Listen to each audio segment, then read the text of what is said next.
Selamat siang Tribuners. Assalamualaikum warahmatullahi wabarakatuh. Salam sejahtera untuk kita sekalian. Om Swastiastu, Namo Buddhaya, salam kebajikan. Berjumpa kembali dengan saya Domo Ambarita, Wakil Direktur Pemberitaan Tribun Network, yang juga pemimpin redaksi Harian Warta Kota di Jakarta. Siang ini masih dari lokasi Rakernas Asosiasi Pemerintah Kota se-Indonesia atau seluruh Indonesia di Makassar. Rakernas Apeksi, kita akan bincang-bincang kembali dengan wali kota. Ini adalah wali kota keempat yang kita ajak berbincang dalam 2 hari ini. Tribuners, kota pahlawan. Kalau tadi kota Yogyakarta, kota pariwisata, ini kota pahlawan. Kota terbesar di Indonesia rasanya. Nomor 2 lah, nomor 2. Apa nomor 2? Tapi Provinsi Jakarta. Iya, saya mau bilang itu. Jadi kalau kota terbesar adalah Surabaya. Jakarta terbesar tapi diurus oleh gubernur dengan 5 wali kota dan 1 bupati. Ya. Kalau kota terbesar adalah Surabaya. Tribuners, kita sudah bersama wali kota Surabaya yang lebih muda dari saya. Saya belum tua tapi boleh lebih muda dari saya. Beliau adalah Pak Eri Cahyadi. Selamat siang Pak Eri. Selamat siang Mas. Assalamualaikum Pak. Waalaikumsalam warahmatullahi. Selamat datang di Makassar. Iya. Di Anging Mamiri. Pak Eri, kita bincang-bincang soal Apeksi, Rakernas Apeksi. Ya. Apa sih Rakernas ini Pak Eri? Sebenarnya Rakernas ini diadakan dari seluruh wali kota yang ada di Indonesia untuk saling memberikan support, untuk memberikan apa yang sudah dikerjakan di masing-masing kota dan memberikan masukan juga kepada negara. Jadi kementerian, jadi hasil dari Apeksi itu kita rumuskan kebijakan-kebijakan, baru kita sampaikan kepada pemerintah melalui Mendagri atau kementerian-kementerian yang memang dituju. Itulah tujuan dari Apeksi dari semua kota yang ada di Indonesia. Jadi dari 98 wali kota atau yang mewakili membahas kebijakan-kebijakan kota, isu-isu strategis disampaikan pemerintah pusat. Ya, tapi kan juga ada rapat kerja yang kita bahas apa di bidang apa, di bidang apa. Jadi ada kelompok-kelompok kerja begitu. Setelah itu kita jadikan satu, baru kita sampaikan hasilnya nanti. Nah, Pak Wali Kota, terkait dengan Surabaya, apa yang hendak dijual di forum ini? Di Surabaya kan saya sampaikan bagaimana kerja di Surabaya itu menggunakan kekuatan Pancasila dengan guyup rukunnya. Karena di Surabaya dengan kekuatan guyup rukun itu, maka di Surabaya alhamdulillah dalam waktu 1 tahun, di 2021 stunting kita itu 28,9%, sekitar 12.000 gitu, sampai turun 6.000. Di tahun 2023 stunting kita menjadi 4,8%, terendah se-Indonesia.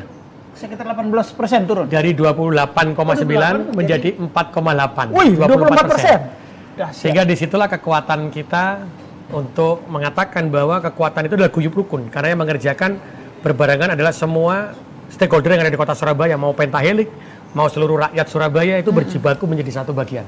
Juga terkait dengan kemiskinan ya, dengan sistem yang kita padukan dengan padat karya.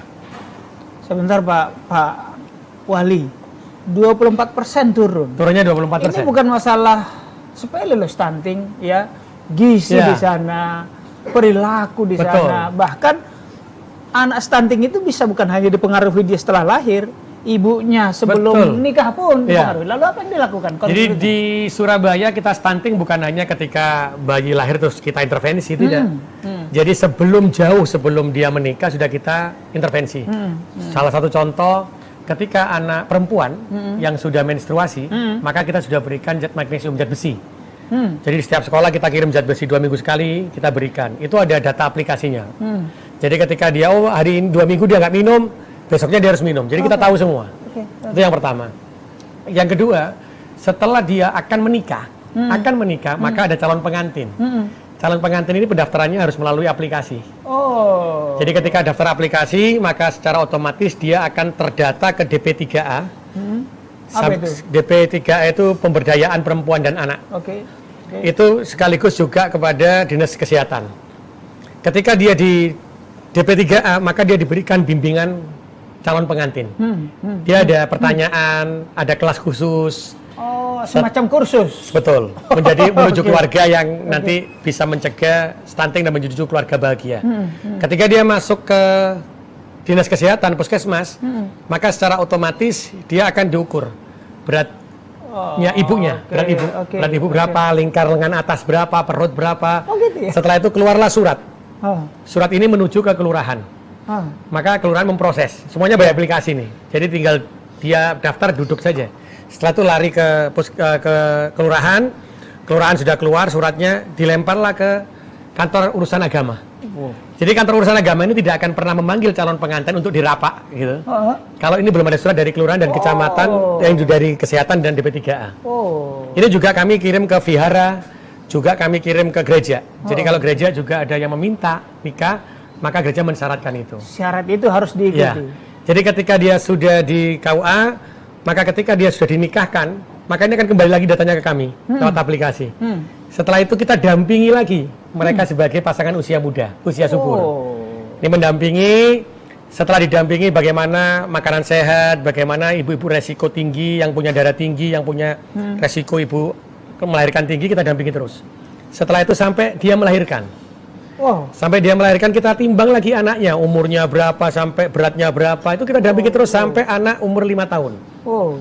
Setelah 5 tahun, dia lepas, kita dampingi terus sampai SD dan SMP. Karena di Surabaya memastikan semua anak harus mendapatkan imunisasi lengkap. Tidak boleh tidak lengkap. Sekaligus kita juga sampai memantau anak itu sampai dengan usia SMP. Wih. Dan di sini kekuatan kita yang tadi saya sampaikan, pemerintah tidak bisa menjalankan ini sendiri. Iya. Siapa yang menjalankan ini di Surabaya? Iya. Ini kita memiliki 48.000 kader. Di setiap RT itu ada 3 orang. Kader apa itu namanya? Namanya bukan kader partai toh. Nah, namanya kader Surabaya Hebat. Surabaya Hebat. Ini terdiri dari para ibu yang luar biasa, yang mereka itu mendata per RT, bertanggung jawab terhadap, oh rumahnya ini rumah tidak sehat, oh ini ada anak putus sekolah, oh ini bayinya beratnya berapa, ini dicatat sama si ibu tadi. Itu masuk ke dalam aplikasi kami, aplikasi Sayang Warga. Sehingga kami dari kantor itu bisa melihat, oh hari ini stunting jumlahnya berapa, turunnya berapa, yang lulus berapa, kita bisa tahu. Dan itu juga ada tim pendamping keluarga juga yang kita lakukan. Dan hari ini di pemerintah kota, kalau jenengan datang ke RT dan RW, jenengan tanya sama kader Surabaya Hebat, ditanya berapa orang miskin di RT ini, berapa jumlahnya stunting, berapa yang putus sekolah sekarang sekolah kembali, RT bisa jawab. Oh, keren. Karena dia buka aplikasi, dia bisa lihat. Dan data di RT itu real time bisa diakses Pak Wali Betul, Kota? itu ada di ruang kerja saya. Ruang kerja saya itu isinya monitor, Bang. Monitor itu lihat real time. Jadi, oh stunting turun naik, oh sekarang PAD kita berapa, oh penyerapan kita berapa, itu ada di real time semua itu. Jadi kepala dinas kalau bertemu saya tidak perlu saya kasih tahu, cuman kamu gimana tuh? Kepuasan masyarakat terhadap kamu udah rendah loh, naik loh. Ya. Jadi kita sudah berdasarkan digitalisasi ya, kita menuju smart memang. Kalau wali kota lulusan sarjana teknik dan bisa direkayasa semua. Pak Wali tadi ada penurunan. Kita tahu bahwa stunting itu salah satu saja programnya adalah 2 telur cukup. Iya. Apakah yang dilakukan lebih dari program 2 telur cukup itu di Surabaya? Maksud saya, apakah program dari Pemkot Surabaya lebih dari itu sehingga penurunan lebih cepat? Jadi Pemkot Surabaya ini tidak bekerja sendiri tadi. Kami juga bekerja sama dengan Pentahelik, seluruh perguruan tinggi di kota Surabaya yang ada fakultas kesehatan masyarakat dan kedokterannya. Itu semua turun. Bahkan ada ahli gizi, salah satu profesor di UNER itu memberikan kudapan. Kudapan itu jadi dibentuk jadi makanan terdiri dari apa saja, kudapan itu yang kita berikan. Sehingga ada yang bentuknya seperti sushi teh apa, tapi ada dari ikan lele, dari ikan apa gitu. Dan juga ada kudapan yang dibuat. Itu yang kita berikan kepada anak-anak. Jadi tidak hanya telur. Dan yang hebatnya lagi, orang kader Surabaya Hebat itu tidak hanya diberikan, tapi ditunggu sampai dimakan. Jangan sampai dimakan ayahnya. Ya, karena dari pengalaman-pengalaman dulu, kalau kita beli telur, contohnya 1-2 hari, 2 setelah itu yang stunting 1 ya, diberi telur 5 hari 10. Itu nggak dimakan sama yang stunting, ayahnya, apa keluarga kayaknya ikut makan. Itu yang kita akhirnya berikan kudapan, kita tunggu sempat seperti itu. Dan yang paling hebat lagi, untuk apakah kudapan itu membutuhkan biaya? Iya, karena juga ada kudapan, ada telur. Di Surabaya luar biasa, saya bangga betul menjadi bagian dari kota Surabaya. Karena Surabaya ini ada orang tua asuh untuk anak stunting. Orang tua asuh anak stunting, orang tua asuh gizi buruk, orang tua asuh untuk lansia itu ada. Jadi mereka melihat orang stunting ini berapa sih? Oh dia anak stunting ini habisnya 1 juta per bulan, maka dalam 1 tahun dia 12 juta langsung bantu dia. Bahkan ada satu pengusaha di Surabaya, dia pertama kita tawarkan 3, dia tanya, 1 kecamatan jumlahnya berapa? 30, saya ambil semua. Wih, itu yang dia orang tua asuh untuk orang stunting di 1 kecamatan. Iya, keren. Jadi langsung 1 kecamatan dihabiskan sama beliau semua untuk menjadi anak asuhnya beliaunya. Keren. Ini kekuatan di Surabaya tadi saya katakan, kita menerapkan kekuatan Pancasila. Karena sebetulnya sejatinya di Indonesia ini sila ke-1 dan sampai dengan sila ke-5 itu adalah kekuatan bersama, gotong royong. Iya, iya. Nah, kekuatan ini yang saya terapkan di Surabaya dan ternyata penduduk Surabaya sangat luar biasa. Iya. Luar biasa. Jadi program yang dilakukan di Surabaya kalau melihat itu standarnya lebih tinggi di atas standar 2 telur cukup ya. Ya, karena tadi disampaikan pada waktu kita ada acara di BKKBN, beliau menyampaikan ada telur, ada orang tua asuh. Saya pada waktu itu diminta untuk memaparkan, saya sampaikan insya Allah orang tua asuh, makanan itu sudah berjalan semua di Surabaya. Ya. Karena itulah Surabaya hari ini dibuat percontohan, ya bagaimana kok bisa pengusaha mau jadi orang tua asuh. Karena pendekatan-pendekatan Pancasila yang kita lakukan sehingga mereka menyadari betul itu. Itulah mungkin buktinya maka dapat penghargaan Manggala Karya Kencana dari BKKBN. Betul. Karena salah satu penurunannya tertingginya dari Surabaya. Penghargaan tertinggi atas prestasi percepatan penurunan stunting nasional itu ya. Sampai WHO kemarin dari WHO juga datang karena dari WHO juga merasa mungkin. Setelah itu dari sekretaris staf susnya presiden, staf susnya wapres datang semua. Memang kenyataannya begini.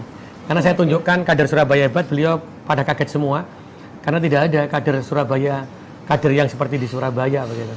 Pak karena Wali, jumlahnya banyak gitu. Apa kiatnya Pak Wali kok bisa mengajak, merekrut kemitraan gotong royong pengusaha tadi? Bukan karena awas. Jadi pada waktu awal saya menjadi wali kota, saya kebetulan kan dari pegawai negeri.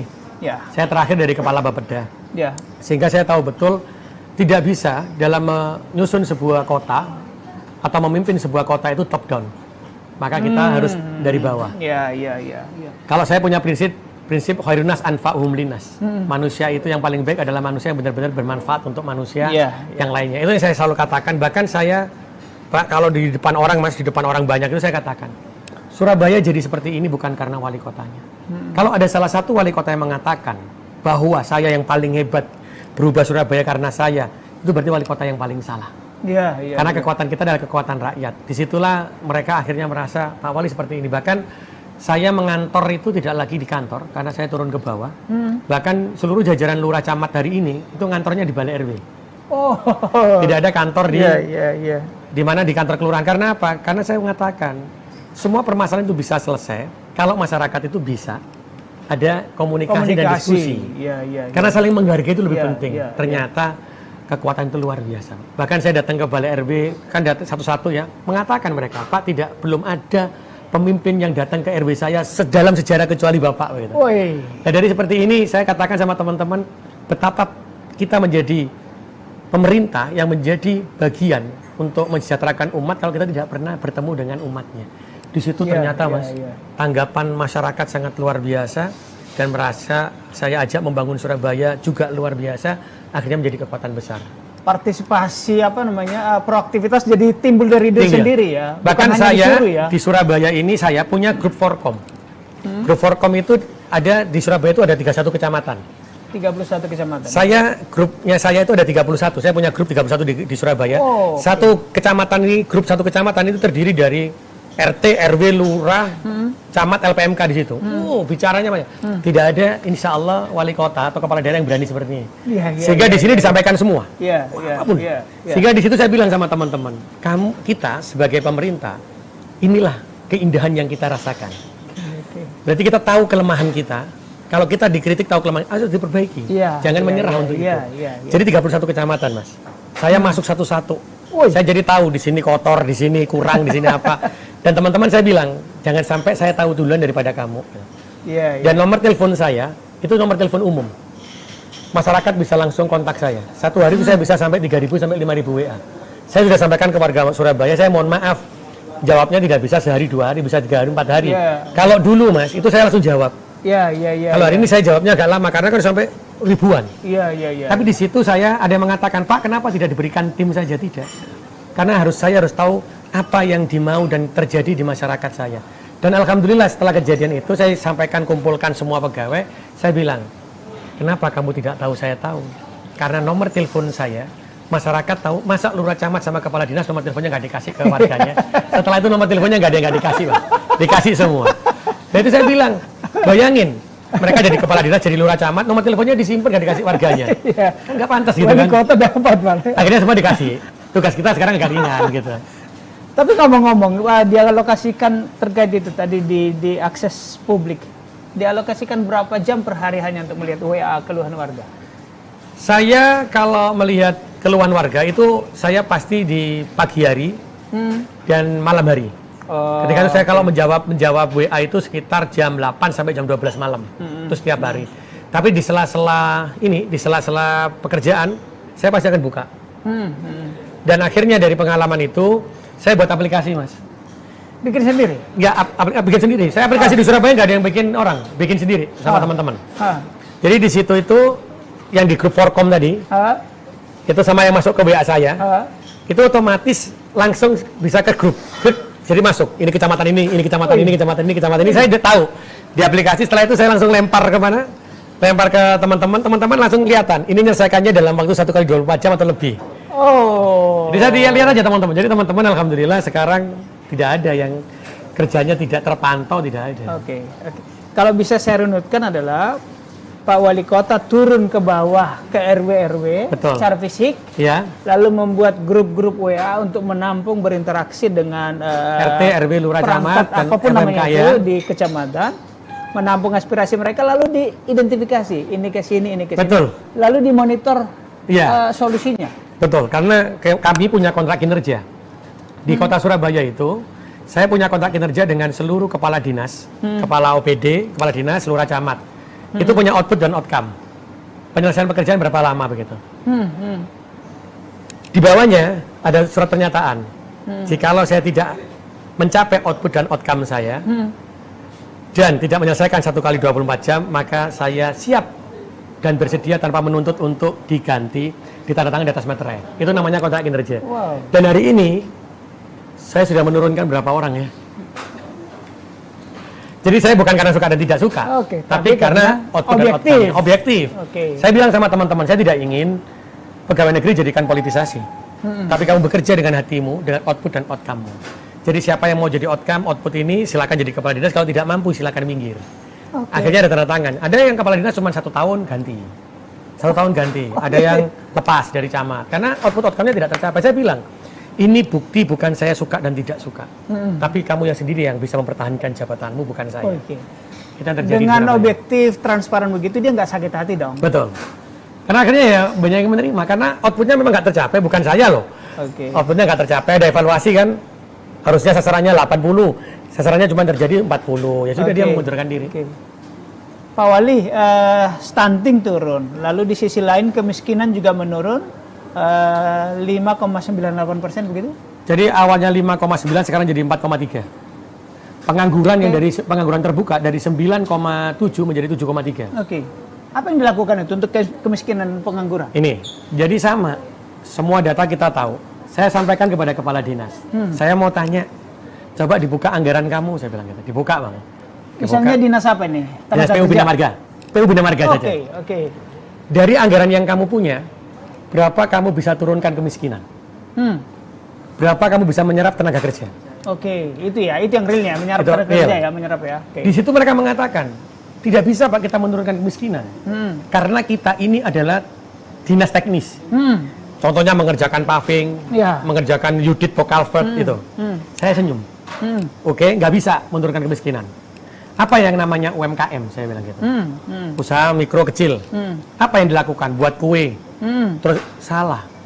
Orang menyediakan pasir itu UMKM. Orang membuat paving itu UMKM. Baru mereka terkejut. Kamu buka anggaran paving. Dibuka anggaran paving. Paving itu ada berapa? Ada K175, ada K250, ada K350. Saya bilang, kalau mau dilewati motor sama mobil, tidak dilewati truk, berapa? K-nya, 175. Saya tanya, 175 siapa yang ngerjakan? Pabrikan. Kenapa kok pabrikan? Apa tidak bisa dikerjakan masyarakat? UMKM. Bisa. Saya buka. Ada nggak asetnya pemerintah yang nganggur? Banyak, Pak. Buka asetnya, kamu beli alatnya, buka pabrik di sana yang bekerja orang miskin. Iya. Kamu dampingi sampai dia mampu mencetak itu. Akhirnya terjadi pendidikan, pelatihan. Okay. Hari ini orang miskin yang sudah terserap itu ada sekitar 300 orang yang bekerja di paving. Itu pendapatannya sudah 6 juta per bulan.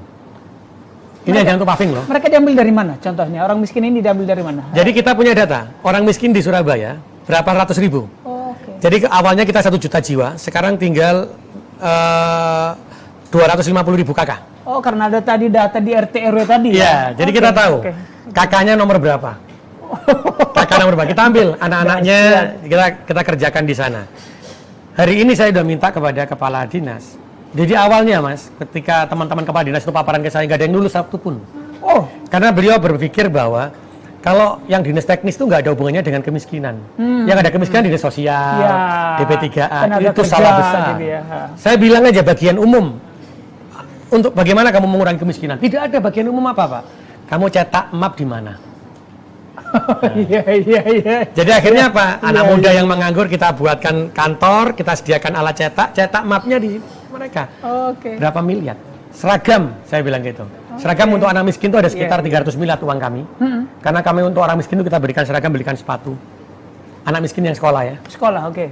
Itu yang mengerjakan sekarang juga ibu-ibunya orang miskin. Yang tadi yang kita latih, mereka menjahit. Jadi seperti yang baju saya pakai ini baju UMKM-nya. Ini orang miskin yang buat.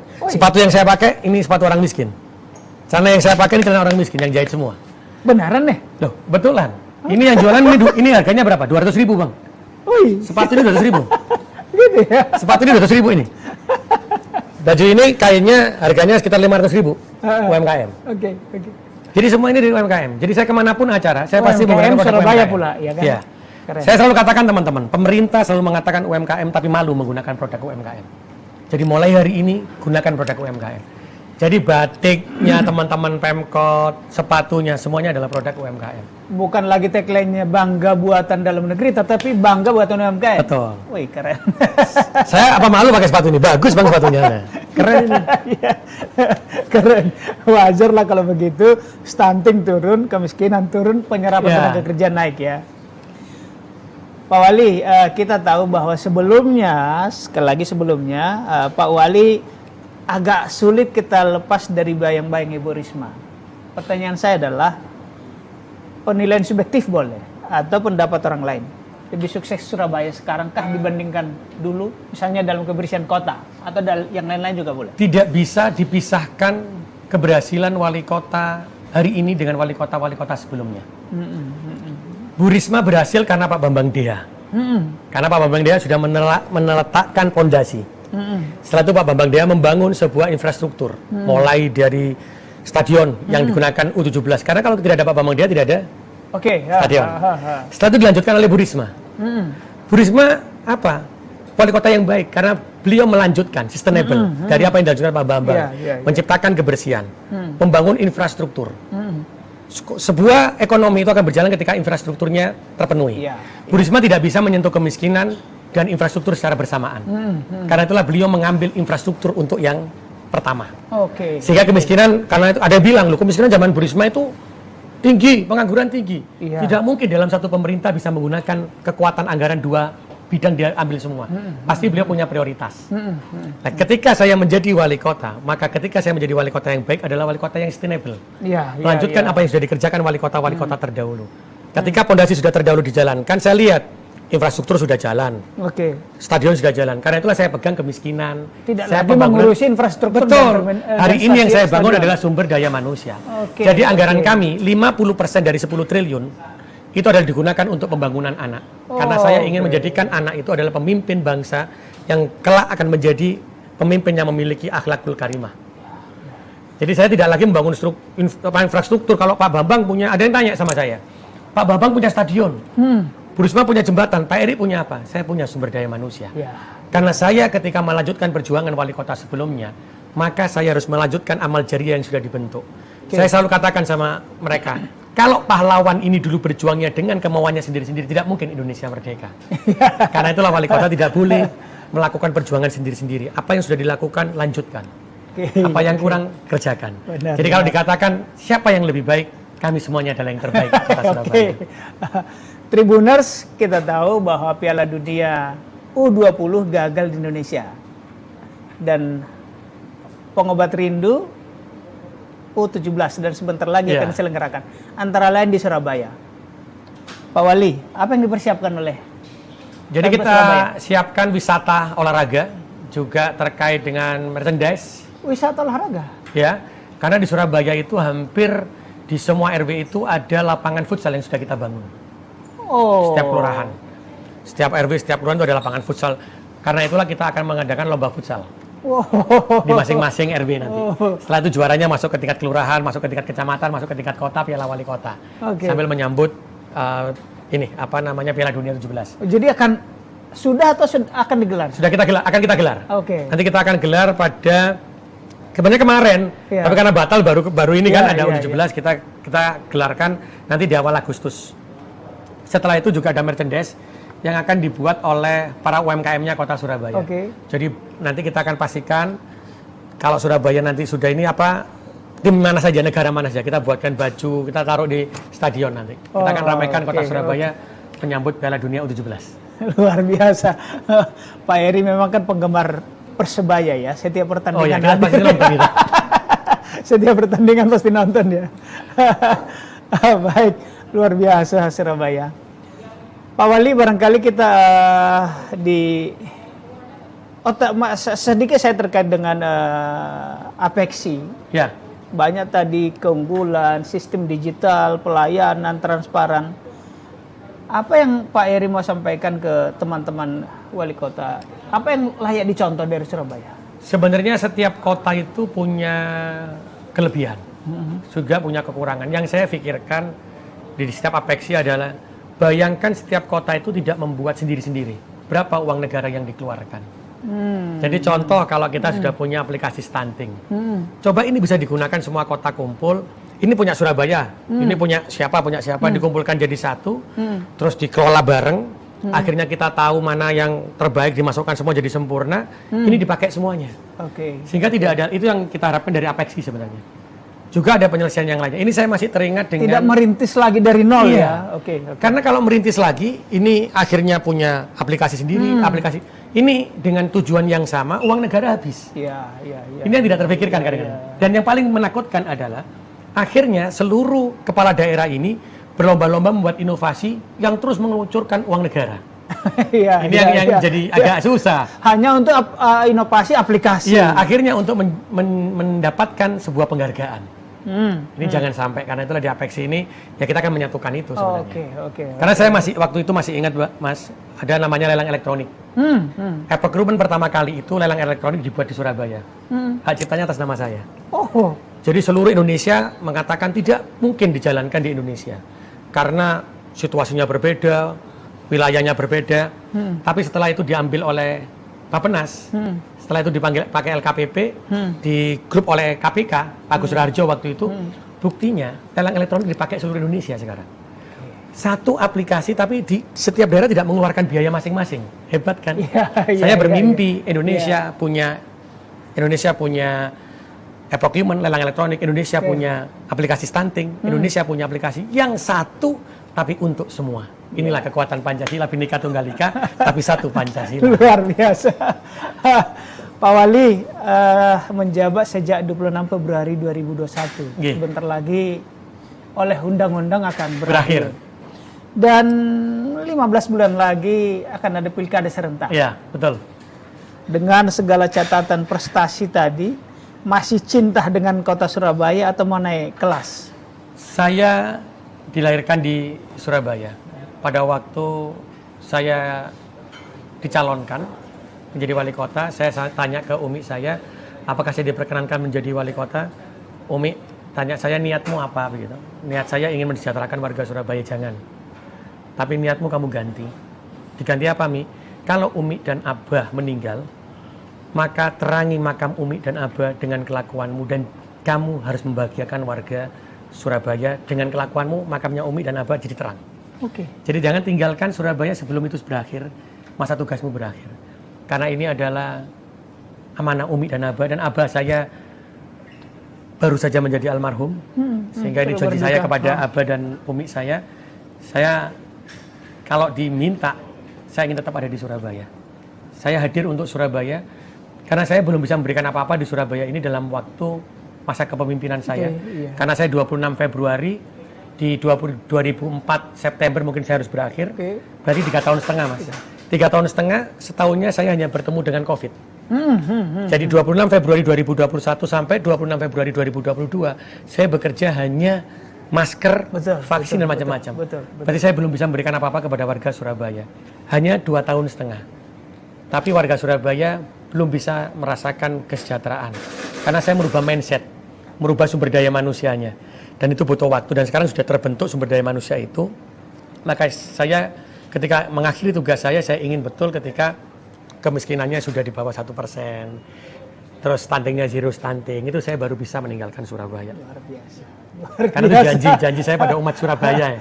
Ya, jadi bukan janji untuk mensejahterakan rakyat secara mengawang-awang, tetapi juga amanah wasiat. Ya, dari Abah dan Umi saya, karena Abah baru meninggal, berarti saya tidak mungkin membuat gelap makam Abah saya dengan tingkah pola saya. Jadi saya harus meninggalkan kebaikan-kebaikan di Surabaya. Luar biasa Pak Eri, tiba kita di penghujung diskusi. Jika ada yang belum saya tanyakan atau Pak Wali mau menyampaikan sebagai closing statement, monggo. Saya hanya berharap dengan adanya Apexi ini, maka kita bisa menjadi satu kekuatan besar yang seperti lelang elektronik begitu. Apexi pasti bisa menghasilkan hal seperti itu. Karena Apexi ini terdiri dari wali kota yang memiliki ilmu yang sangat hebat, memiliki karakter yang kuat, dan saya yakin semuanya punya tujuan untuk kepentingan umat. Ketika semua didasarkan dengan kepentingan umat, maka saya yakin Apexi bisa memberikan sesuatu yang sangat berharga bagi negara Indonesia ini. Matur suwun, terima kasih Pak Wali. Mas, matur nuwun. Terima kasih Tribuners.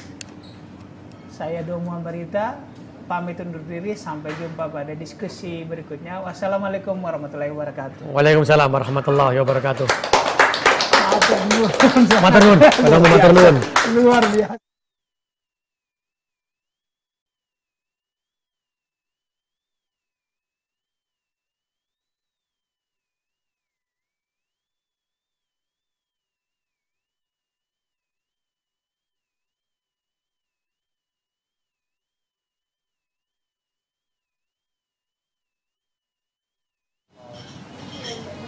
Selamat siang Tribuners. Assalamualaikum warahmatullahi wabarakatuh. Salam sejahtera untuk kita sekalian. Om Swastiastu, Namo Buddhaya, salam kebajikan. Berjumpa kembali dengan saya Domo Ambarita, Wakil Direktur Pemberitaan Tribun Network, yang juga pemimpin redaksi Harian Warta Kota di Jakarta. Siang ini masih dari lokasi Rakernas Asosiasi Pemerintah Kota se-Indonesia atau seluruh Indonesia di Makassar, Rakernas Apexi. Kita akan bincang-bincang kembali dengan wali kota. Ini adalah wali kota keempat yang kita ajak berbincang dalam 2 hari ini. Tribuners, kota pahlawan. Kalau tadi kota Yogyakarta, kota pariwisata, ini kota pahlawan. Kota terbesar di Indonesia rasanya. Nomor 2 lah, nomor 2. Apa nomor 2? Tapi Provinsi Jakarta. Iya, saya mau bilang itu. Jadi kalau kota terbesar adalah Surabaya. Jakarta terbesar tapi diurus oleh gubernur dengan 5 wali kota dan 1 bupati. Ya. Kalau kota terbesar adalah Surabaya. Tribuners, kita sudah bersama wali kota Surabaya yang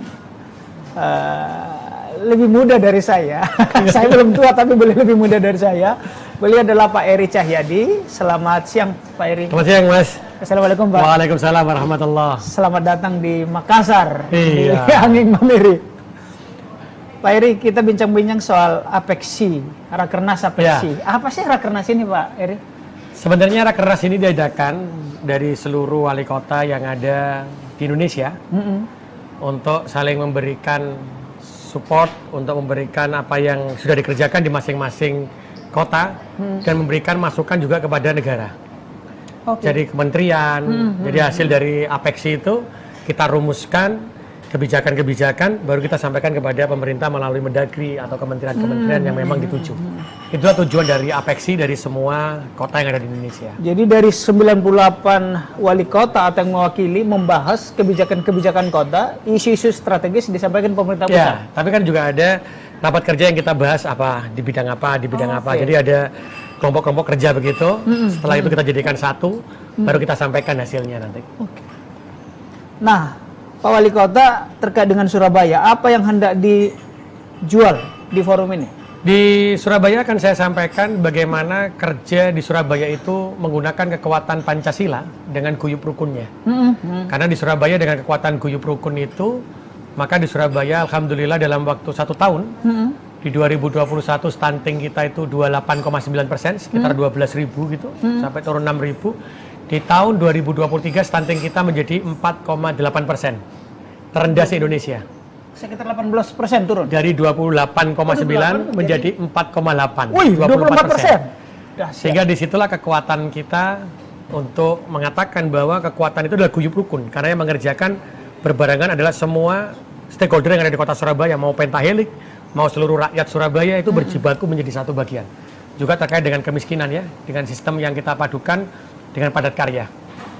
Sebentar Pak Wali, 24% turun. Turunnya 24%. Ini bukan masalah sepele loh, stunting ya, gizi di sana, perilaku di sana. Bahkan anak stunting itu bisa bukan hanya dipengaruhi dia setelah lahir, ibunya sebelum nikah pun dipengaruhi. Lalu apa yang dilakukan? Jadi di Surabaya kita stunting bukan hanya ketika bayi lahir terus kita intervensi, tidak.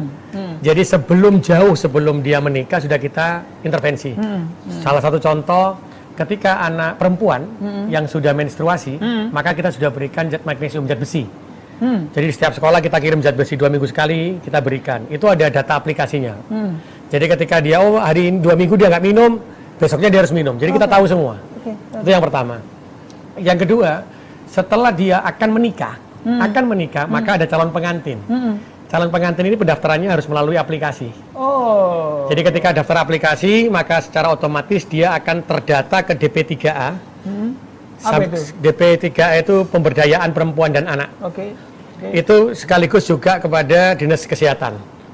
Ketika dia di DP3A, maka dia diberikan bimbingan calon pengantin. Dia ada pertanyaan, ada kelas khusus. Semacam kursus. Betul. Menuju keluarga yang nanti bisa mencegah stunting dan menuju keluarga bahagia. Ketika dia masuk ke dinas kesehatan, puskesmas, maka secara otomatis dia akan diukur beratnya ibunya, berat ibu berapa, lingkar lengan atas berapa, perut berapa. Setelah itu keluarlah surat. Surat ini menuju ke kelurahan. Maka kelurahan memproses. Semuanya by aplikasi nih. Jadi tinggal dia daftar, duduk saja. Setelah itu lari ke kelurahan. Kelurahan sudah keluar suratnya, dilemparlah ke kantor urusan agama. Jadi kantor urusan agama ini tidak akan pernah memanggil calon pengantin untuk dirapak gitu. Kalau ini belum ada surat dari kelurahan dan kecamatan yang dari kesehatan dan DP3A. Ini juga kami kirim ke vihara, juga kami kirim ke gereja. Jadi kalau gereja juga ada yang meminta nikah, maka gereja mensyaratkan itu. Syarat itu harus diikuti.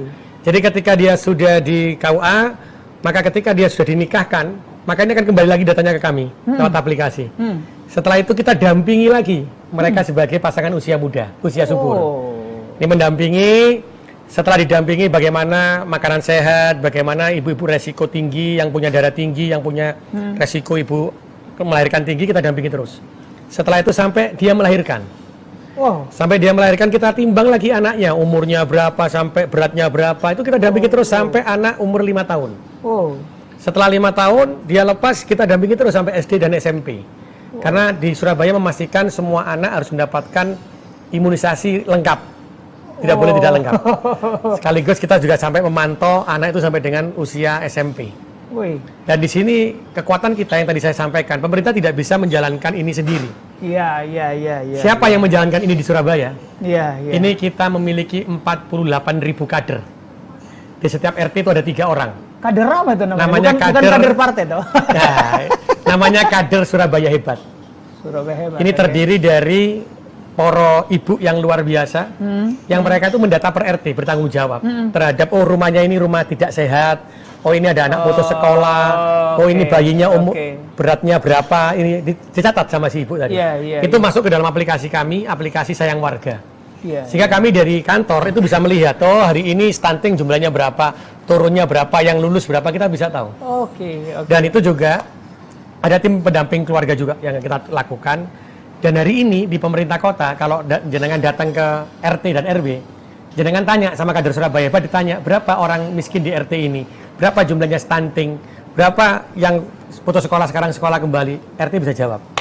Keren. Karena dia buka aplikasi, dia bisa lihat. Dan data di RT itu real time bisa diakses Pak Wali Kota? Betul, itu ada di ruang kerja saya. Ruang kerja saya itu isinya monitor, Bang.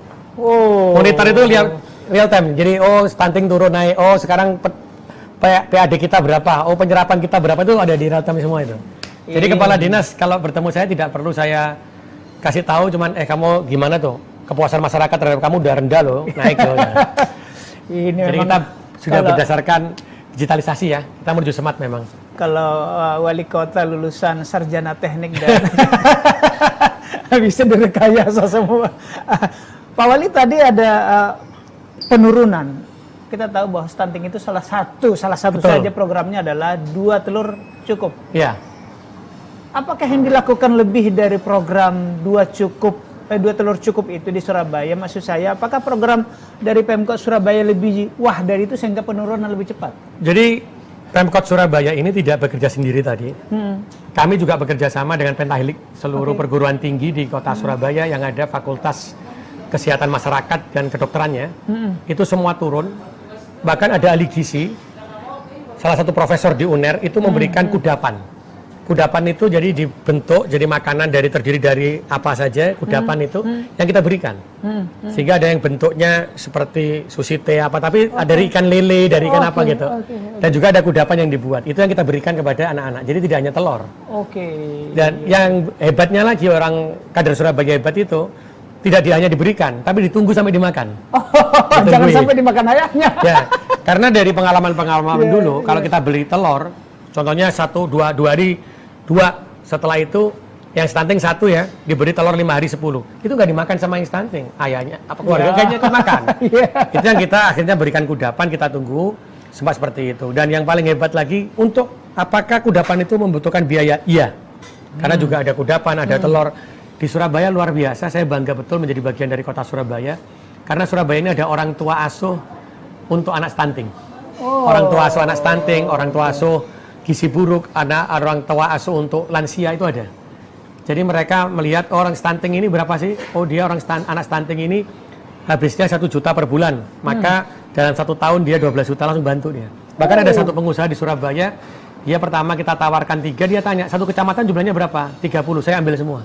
Itu yang dia orang tua asuh untuk orang stunting di 1 kecamatan. Iya. Keren. Jadi langsung 1 kecamatan dihabiskan sama beliau semua untuk menjadi anak asuhnya beliaunya. Keren. Ini kekuatan di Surabaya. Tadi saya katakan kita menerapkan kekuatan Pancasila.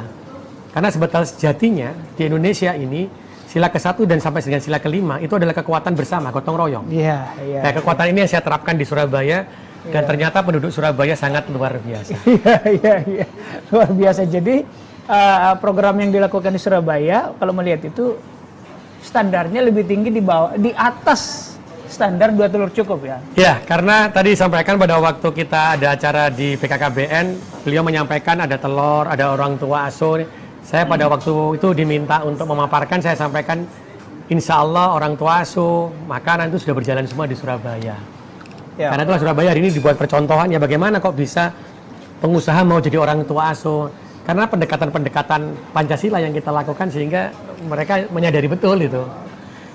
Itulah mungkin buktinya, maka dapat penghargaan Manggala Karya Kencana dari BKKBN. Betul. Karena salah satu penurunannya tertingginya dari Surabaya. Penghargaan tertinggi atas prestasi percepatan penurunan stunting nasional itu ya. Sampai WHO kemarin, dari WHO juga datang. Karena dari WHO juga merasa mungkin. Setelah itu dari sekretaris staf susnya presiden, staf susnya wapres datang semua. Memang kenyataannya begini. Karena saya tunjukkan kader Surabaya Hebat, beliau pada kaget semua. Karena tidak ada kader Surabaya, kader yang seperti di Surabaya begitu.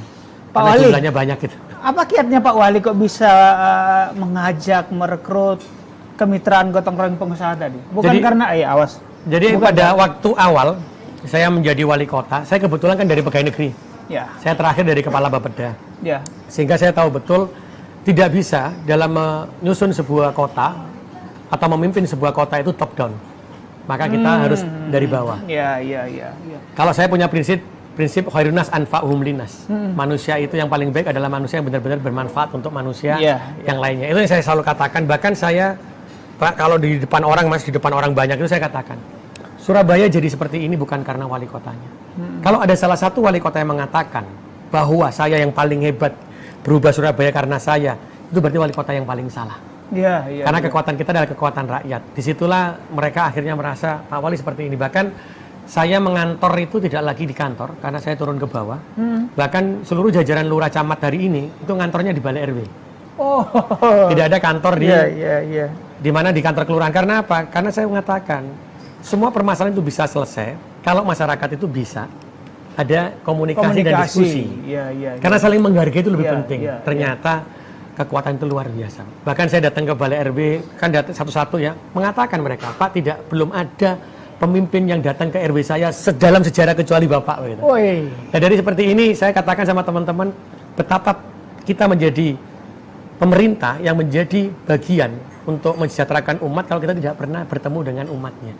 Di situ ternyata Mas, tanggapan masyarakat sangat luar biasa dan merasa saya ajak membangun Surabaya juga luar biasa, akhirnya menjadi kekuatan besar.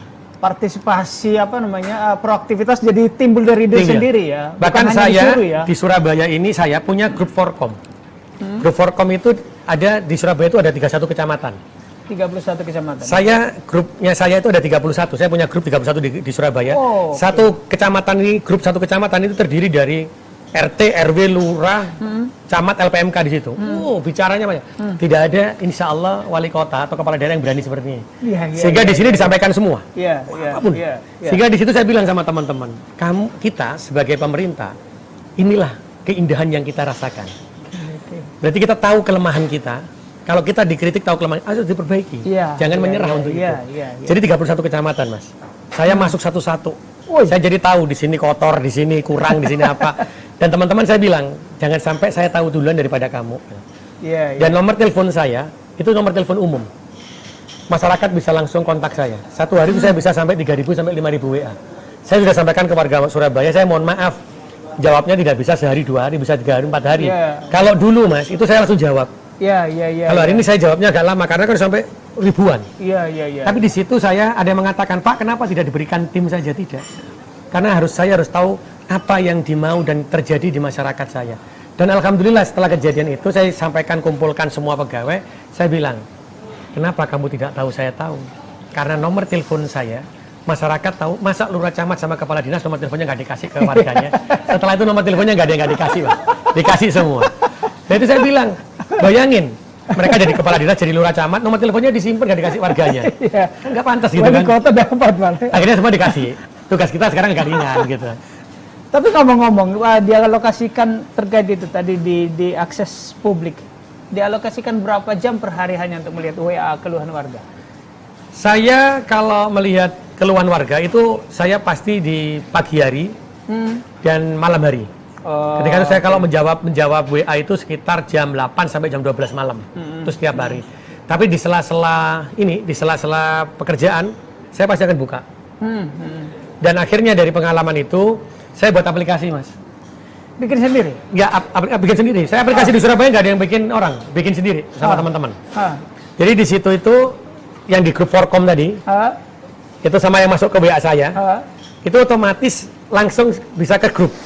Jadi masuk, ini kecamatan ini kecamatan ini, kecamatan ini, kecamatan ini. Saya udah tahu di aplikasi. Setelah itu saya langsung lempar ke mana? Lempar ke teman-teman langsung kelihatan. Ini menyelesaikannya dalam waktu 1 kali 24 jam atau lebih. Jadi saya lihat aja teman-teman. Jadi teman-teman alhamdulillah sekarang tidak ada yang kerjanya tidak terpantau, tidak ada. Oke.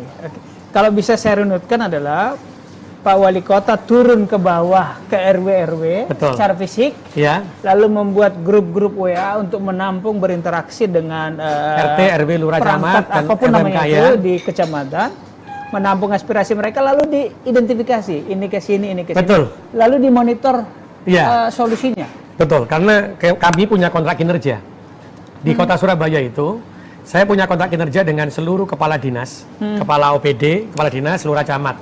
Itu punya output dan outcome. Penyelesaian pekerjaan berapa lama begitu. Di bawahnya ada surat pernyataan. Jikalau saya tidak mencapai output dan outcome saya, dan tidak menyelesaikan 1 kali 24 jam, maka saya siap dan bersedia tanpa menuntut untuk diganti, ditandatangani di atas materai. Itu namanya kontrak kinerja. Wow. Dan hari ini saya sudah menurunkan berapa orang ya. Jadi saya bukan karena suka dan tidak suka, tapi karena output dan outcome. Objektif. Saya bilang sama teman-teman, saya tidak ingin pegawai negeri jadikan politisasi. Tapi kamu bekerja dengan hatimu, dengan output dan outcome-mu. Jadi siapa yang mau jadi outcome, output ini silakan jadi kepala dinas, kalau tidak mampu silakan minggir. Akhirnya ada tanda tangan. Ada yang kepala dinas cuma 1 tahun ganti. 1 tahun ganti. Ada yang lepas dari camat. Karena output outcome-nya tidak tercapai. Saya bilang, ini bukti bukan saya suka dan tidak suka. Tapi kamu yang sendiri yang bisa mempertahankan jabatanmu, bukan saya. Itu yang terjadi dengan objektif, transparan begitu, dia nggak sakit hati dong. Betul. Karena akhirnya ya banyak yang menerima. Karena outputnya memang nggak tercapai, bukan saya loh. Outputnya nggak tercapai, ada evaluasi kan. Harusnya sasarannya 80, sasarannya cuma terjadi 40. Ya sudah dia mengundurkan diri. Pak Wali, stunting turun, lalu di sisi lain kemiskinan juga menurun, 5,98% begitu? Jadi awalnya 5,9 sekarang jadi 4,3. Pengangguran yang dari pengangguran terbuka dari 9,7 menjadi 7,3. Apa yang dilakukan itu untuk kemiskinan pengangguran? Ini, jadi sama. Semua data kita tahu. Saya sampaikan kepada kepala dinas. Saya mau tanya, coba dibuka anggaran kamu, saya bilang gitu. Dibuka, Bang. Misalnya dinas apa nih? Dinas PU Bina Marga. PU Bina Marga saja. Dari anggaran yang kamu punya, berapa kamu bisa turunkan kemiskinan? Berapa kamu bisa menyerap tenaga kerja? Itu ya, itu yang realnya, menyerap tenaga kerja ya, menyerap ya. Di situ mereka mengatakan, tidak bisa Pak kita menurunkan kemiskinan. Karena kita ini adalah dinas teknis. Contohnya mengerjakan paving, mengerjakan Udit Bokalvert itu. Saya senyum. Nggak bisa menurunkan kemiskinan. Apa yang namanya UMKM, saya bilang gitu. Usaha mikro kecil. Apa yang dilakukan? Buat kue. Terus salah. Orang menyediakan pasir itu UMKM. Orang membuat paving itu UMKM. Baru mereka terkejut. Kamu buka anggaran paving. Dibuka anggaran paving. Paving itu ada berapa? Ada K175, ada K250, ada K350. Saya bilang, kalau mau dilewati motor sama mobil, tidak dilewati truk, berapa? K-nya, 175. Saya tanya, 175 siapa yang ngerjakan? Pabrikan. Kenapa kok pabrikan? Apa tidak bisa dikerjakan masyarakat? UMKM. Bisa. Saya buka. Ada nggak asetnya pemerintah yang nganggur? Banyak, Pak. Buka asetnya, kamu beli alatnya, buka pabrik di sana yang bekerja orang miskin. Kamu dampingi sampai dia mampu mencetak itu. Akhirnya terjadi pendidikan, pelatihan. Hari ini orang miskin yang sudah terserap itu ada sekitar 300 orang yang bekerja di paving. Itu pendapatannya sudah 6 juta per bulan. Ini hanya untuk paving loh. Mereka diambil dari mana? Contohnya orang miskin ini diambil dari mana? Jadi kita punya data, orang miskin di Surabaya berapa ratus ribu. Jadi awalnya kita 1 juta jiwa, sekarang tinggal 250.000 kakak. Karena ada tadi data di RT RW tadi. Iya, jadi kita tahu kakaknya nomor berapa. Kakak nomor berapa? Kita ambil anak-anaknya, kita kerjakan di sana. Hari ini saya sudah minta kepada kepala dinas. Jadi awalnya Mas, ketika teman-teman kepala dinas itu paparan ke saya, nggak ada yang lulus satu pun. Karena beliau berpikir bahwa kalau yang dinas teknis itu nggak ada hubungannya dengan kemiskinan. Yang ada kemiskinan dinas sosial, DP3A, itu salah besar. Saya bilang aja bagian umum. Untuk bagaimana kamu mengurangi kemiskinan? Tidak ada bagian umum apa, Pak. Kamu cetak map di mana? Jadi akhirnya apa? Anak muda yang menganggur kita buatkan kantor, kita sediakan alat cetak mapnya di mereka. Berapa miliar? Seragam, saya bilang gitu. Seragam untuk anak miskin itu ada sekitar 300 miliar uang kami. Karena kami untuk orang miskin itu kita berikan seragam, berikan sepatu. Anak miskin yang sekolah ya. Sekolah, oke. Itu yang mengerjakan sekarang juga ibu-ibunya orang miskin. Yang tadi yang kita latih, mereka menjahit. Jadi seperti yang baju saya pakai ini baju UMKM-nya. Ini orang miskin yang buat. Sepatu yang saya pakai ini sepatu orang miskin. Celana yang saya pakai ini celana orang miskin yang jahit semua. Benaran nih? Loh, betulan. Ini yang jualan ini harganya berapa? 200.000, Bang. Sepatu ini 200.000. Gitu ya. Sepatu ini 200.000 ini. Baju ini kainnya harganya sekitar 500.000 UMKM. Jadi semua ini dari UMKM. Jadi saya kemanapun acara, saya pasti menggunakan Surabaya pula, ya kan? Ya. Keren. Saya selalu katakan teman-teman, pemerintah selalu mengatakan UMKM tapi malu menggunakan produk UMKM. Jadi mulai hari ini gunakan produk UMKM. Jadi batiknya teman-teman Pemkot, sepatunya semuanya adalah produk UMKM. Bukan lagi tagline-nya bangga buatan dalam negeri, tetapi bangga buatan UMKM. Betul. Wih, keren. Saya apa malu pakai sepatu ini? Bagus bang sepatunya. Nah, keren ini. Iya, keren. Wajar lah kalau begitu, stunting turun, kemiskinan turun, penyerapan tenaga kerja naik ya. Pak Wali, kita tahu bahwa sebelumnya, sekali lagi sebelumnya, Pak Wali agak sulit kita lepas dari bayang-bayang Ibu Risma. Pertanyaan saya adalah, penilaian subjektif boleh, atau pendapat orang lain. Lebih sukses Surabaya sekarang kah dibandingkan dulu, misalnya dalam kebersihan kota, atau yang lain-lain juga boleh? Tidak bisa dipisahkan keberhasilan wali kota hari ini dengan wali kota sebelumnya. Bu Risma berhasil karena Pak Bambang Deha. Karena Pak Bambang Deha sudah meneletakkan fondasi. Setelah itu Pak Bambang Deha membangun sebuah infrastruktur, mulai dari stadion yang digunakan U17. Karena kalau tidak ada Pak Bambang Deha tidak ada stadion. Setelah itu dilanjutkan oleh Bu Risma. Bu Risma apa? Wali kota yang baik karena beliau melanjutkan sustainable dari apa yang dilanjutkan Pak Bambang, menciptakan kebersihan, membangun infrastruktur. Sebuah ekonomi itu akan berjalan ketika infrastrukturnya terpenuhi. Bu Risma tidak bisa menyentuh kemiskinan dan infrastruktur secara bersamaan. Karena itulah beliau mengambil infrastruktur untuk yang pertama. Sehingga kemiskinan, karena itu ada yang bilang, loh kemiskinan zaman Bu Risma itu tinggi, pengangguran tinggi. Tidak mungkin dalam satu pemerintah bisa menggunakan kekuatan anggaran dua bidang dia ambil semua. Pasti beliau punya prioritas. Nah, ketika saya menjadi wali kota, maka ketika saya menjadi wali kota yang baik adalah wali kota yang sustainable. Melanjutkan apa yang sudah dikerjakan wali kota terdahulu.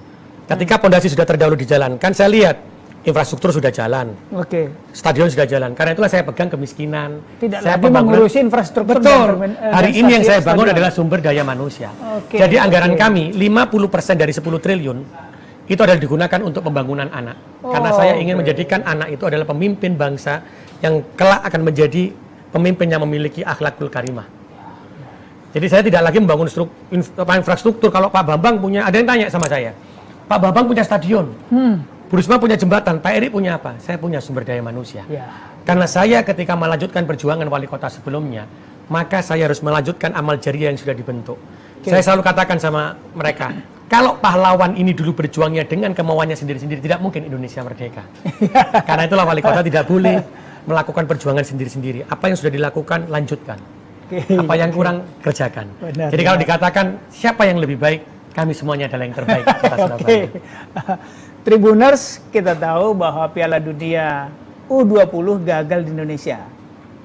Dan pengobat rindu U17 dan sebentar lagi akan diselenggarakan. Antara lain di Surabaya. Pak Wali, apa yang dipersiapkan oleh? Jadi kita siapkan wisata olahraga, juga terkait dengan merchandise. Wisata olahraga? Ya, karena di Surabaya itu hampir di semua RW itu ada lapangan futsal yang sudah kita bangun. Setiap kelurahan.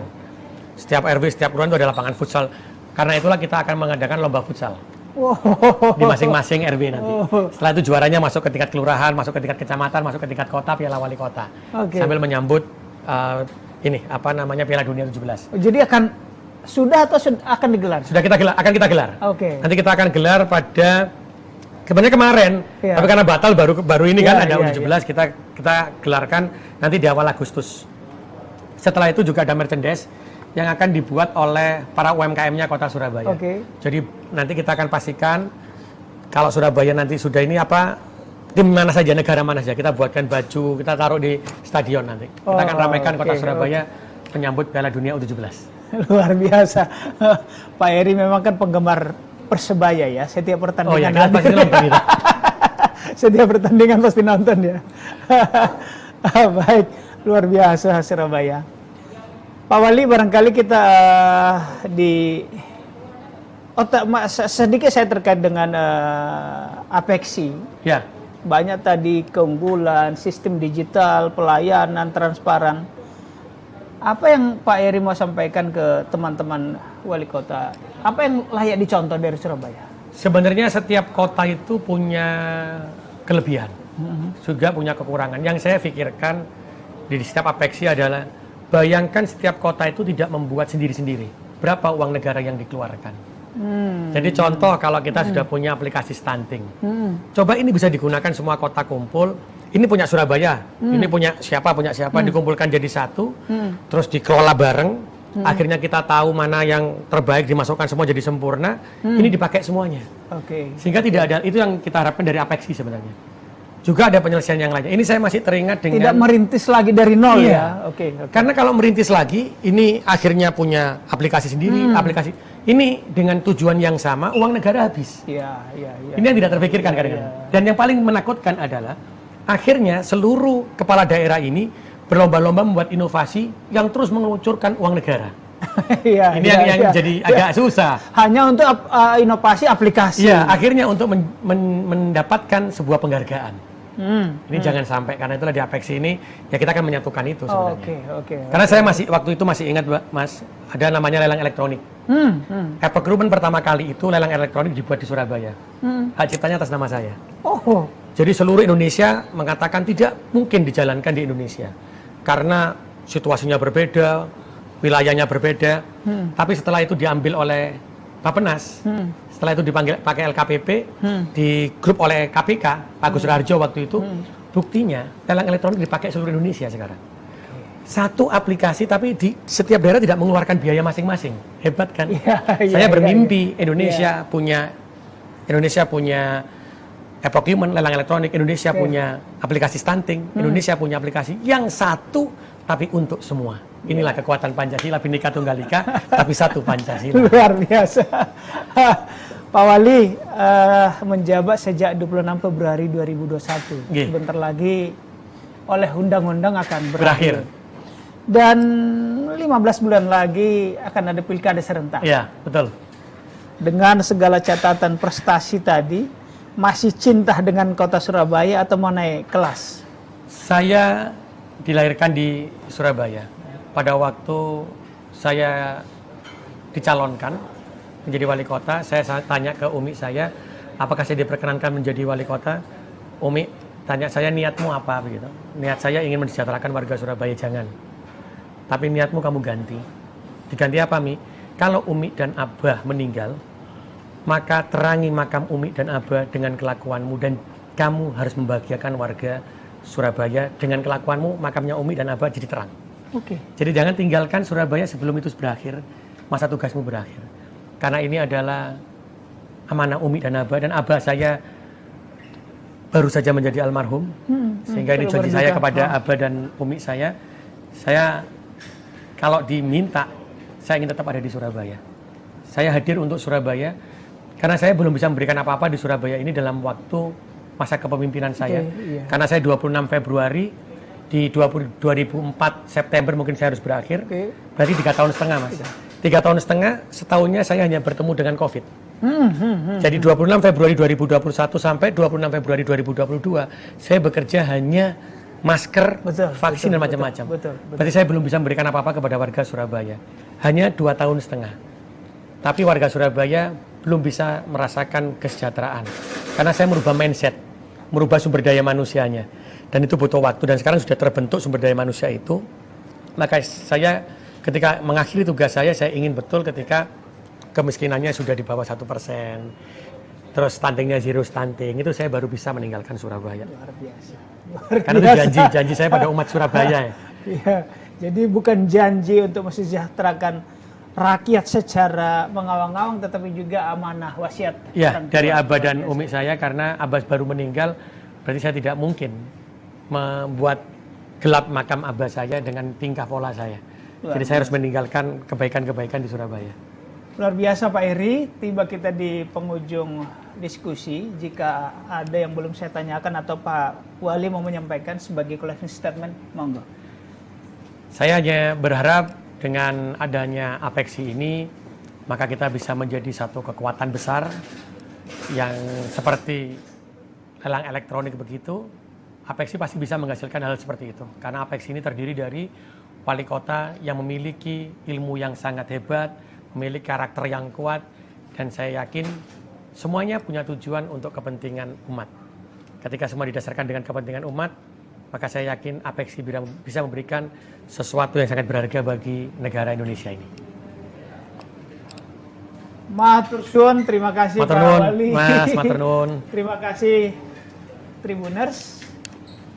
Saya Domo Ambarita, pamit undur diri. Sampai jumpa pada diskusi berikutnya. Wassalamualaikum warahmatullahi wabarakatuh. Waalaikumsalam warahmatullahi wabarakatuh.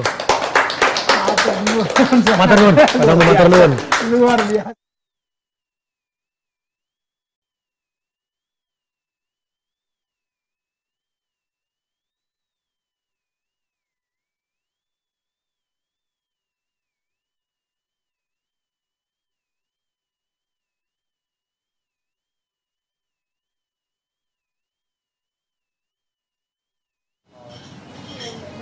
Selamat siang Tribuners. Assalamualaikum warahmatullahi wabarakatuh. Salam sejahtera untuk kita sekalian. Om Swastiastu, Namo Buddhaya, salam kebajikan. Berjumpa kembali dengan saya Domo Ambarita, Wakil Direktur Pemberitaan Tribun Network, yang juga pemimpin redaksi Harian Warta Kota di Jakarta. Siang ini masih dari lokasi Rakernas Asosiasi Pemerintah Kota se-Indonesia atau seluruh Indonesia di Makassar, Rakernas Apeksi. Kita akan bincang-bincang kembali dengan Wali Kota. Ini adalah Wali Kota keempat yang kita ajak berbincang dalam 2 hari ini. Tribuners, Kota Pahlawan. Kalau tadi Kota Yogyakarta, Kota Pariwisata, ini Kota Pahlawan. Kota terbesar di Indonesia rasanya. Nomor 2 lah, nomor 2. Apa nomor 2? Tapi Provinsi Jakarta. Iya, saya mau bilang itu. Jadi kalau kota terbesar adalah Surabaya. Jakarta terbesar tapi diurus oleh gubernur. Dengan 5 wali kota dan 1 bupati. Ya. Kalau kota terbesar adalah Surabaya. Tribuners, kita sudah bersama wali kota Surabaya yang lebih muda dari saya. Saya belum tua tapi boleh lebih muda dari saya. Beliau adalah Pak Eri Cahyadi. Selamat siang Pak Eri. Selamat siang Mas. Assalamualaikum Pak. Waalaikumsalam warahmatullahi. Selamat datang di Makassar. Iya. Di Angin Mamiri. Pak Eri, kita bincang-bincang soal Apeksi, Rakernas Apeksi. Ya. Apa sih Rakernas ini Pak Eri? Sebenarnya Rakernas ini diadakan dari seluruh wali kota yang ada di Indonesia untuk saling memberikan support, untuk memberikan apa yang sudah dikerjakan di masing-masing kota dan memberikan masukan juga kepada negara. Jadi kementerian, jadi hasil dari Apeksi itu kita rumuskan kebijakan-kebijakan, baru kita sampaikan kepada pemerintah melalui Mendagri atau kementerian-kementerian yang memang dituju. Itulah tujuan dari Apeksi dari semua kota yang ada di Indonesia. Jadi dari 98 wali kota atau yang mewakili membahas kebijakan-kebijakan kota, isu-isu strategis disampaikan pemerintah pusat. Ya, tapi kan juga ada rapat kerja yang kita bahas apa di bidang apa, di bidang apa. Jadi ada kelompok-kelompok kerja begitu. Setelah itu kita jadikan satu, baru kita sampaikan hasilnya nanti. Nah, Pak Wali Kota, terkait dengan Surabaya, apa yang hendak dijual di forum ini?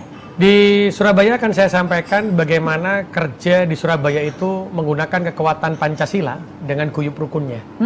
Karena di Surabaya dengan kekuatan guyup rukun itu, maka di Surabaya alhamdulillah dalam waktu 1 tahun, di 2021 stunting kita itu 28,9%, sekitar 12.000 gitu, sampai turun 6.000. Di tahun 2023 stunting kita menjadi 4,8%, terendah se-Indonesia.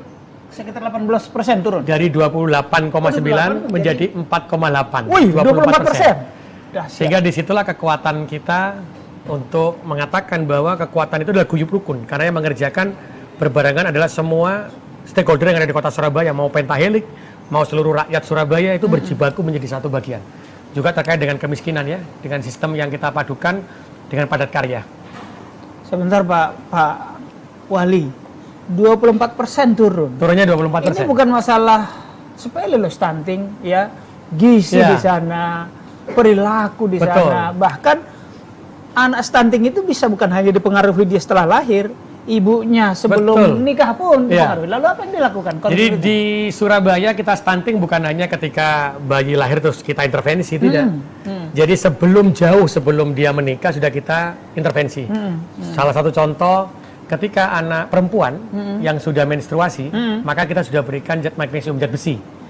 Jadi di setiap sekolah kita kirim zat besi 2 minggu sekali, kita berikan. Itu ada data aplikasinya. Jadi ketika dia hari ini 2 minggu dia nggak minum, besoknya dia harus minum. Jadi kita tahu semua. Itu yang pertama. Yang kedua, setelah dia akan menikah, maka ada calon pengantin. Calon pengantin ini pendaftarannya harus melalui aplikasi. Oh. Jadi ketika daftar aplikasi, maka secara otomatis dia akan terdata ke DP3A. Apa itu? DP3A itu pemberdayaan perempuan dan anak. Oke. Itu sekaligus juga kepada dinas kesehatan. Ketika dia di DP3A, maka dia diberikan bimbingan calon pengantin. Dia ada pertanyaan, ada kelas khusus. Oh, semacam kursus. Betul, menuju keluarga yang nanti bisa mencegah stunting dan menuju keluarga bahagia. Ketika dia masuk ke dinas kesehatan, puskesmas, maka secara otomatis dia akan diukur beratnya ibunya, berat ibu berapa, lingkar lengan atas berapa, perut berapa. Gitu ya? Setelah itu keluarlah surat. Surat ini menuju ke kelurahan. Maka kelurahan memproses. Semuanya by aplikasi nih. Jadi tinggal dia daftar, duduk saja. Setelah itu lari ke kelurahan, kelurahan sudah keluar suratnya, dilemparlah ke kantor urusan agama. Jadi kantor urusan agama ini tidak akan pernah memanggil calon pengantin untuk dirapak gitu. Kalau ini belum ada surat dari kelurahan dan kecamatan, yang dari kesehatan dan DP3A. Ini juga kami kirim ke vihara, juga kami kirim ke gereja. Jadi kalau gereja juga ada yang meminta nikah, maka gereja mensyaratkan itu. Syarat itu harus diikuti. Ya. Jadi ketika dia sudah di KUA, maka ketika dia sudah dinikahkan, maka ini akan kembali lagi datanya ke kami lewat aplikasi. Setelah itu kita dampingi lagi mereka sebagai pasangan usia muda, usia subur.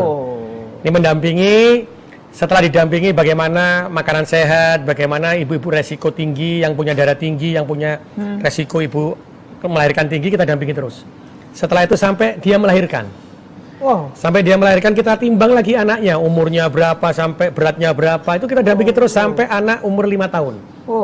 Setelah 5 tahun, dia lepas, kita dampingi terus sampai SD dan SMP. Karena di Surabaya memastikan semua anak harus mendapatkan imunisasi lengkap.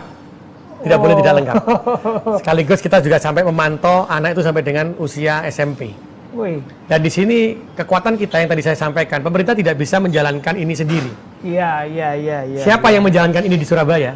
Iya. Ini kita memiliki 48.000 kader.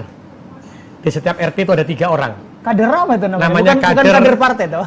Ya, namanya kader Surabaya Hebat. Surabaya Hebat. Ini terdiri dari para ibu yang luar biasa, yang mereka itu mendata per RT, bertanggung jawab terhadap rumahnya ini rumah tidak sehat, ini ada anak putus sekolah, ini bayinya beratnya berapa, ini dicatat sama si ibu tadi. Itu masuk ke dalam aplikasi kami, aplikasi Sayang Warga. Sehingga kami dari kantor itu bisa melihat, hari ini stunting jumlahnya berapa, turunnya berapa, yang lulus berapa, kita bisa tahu.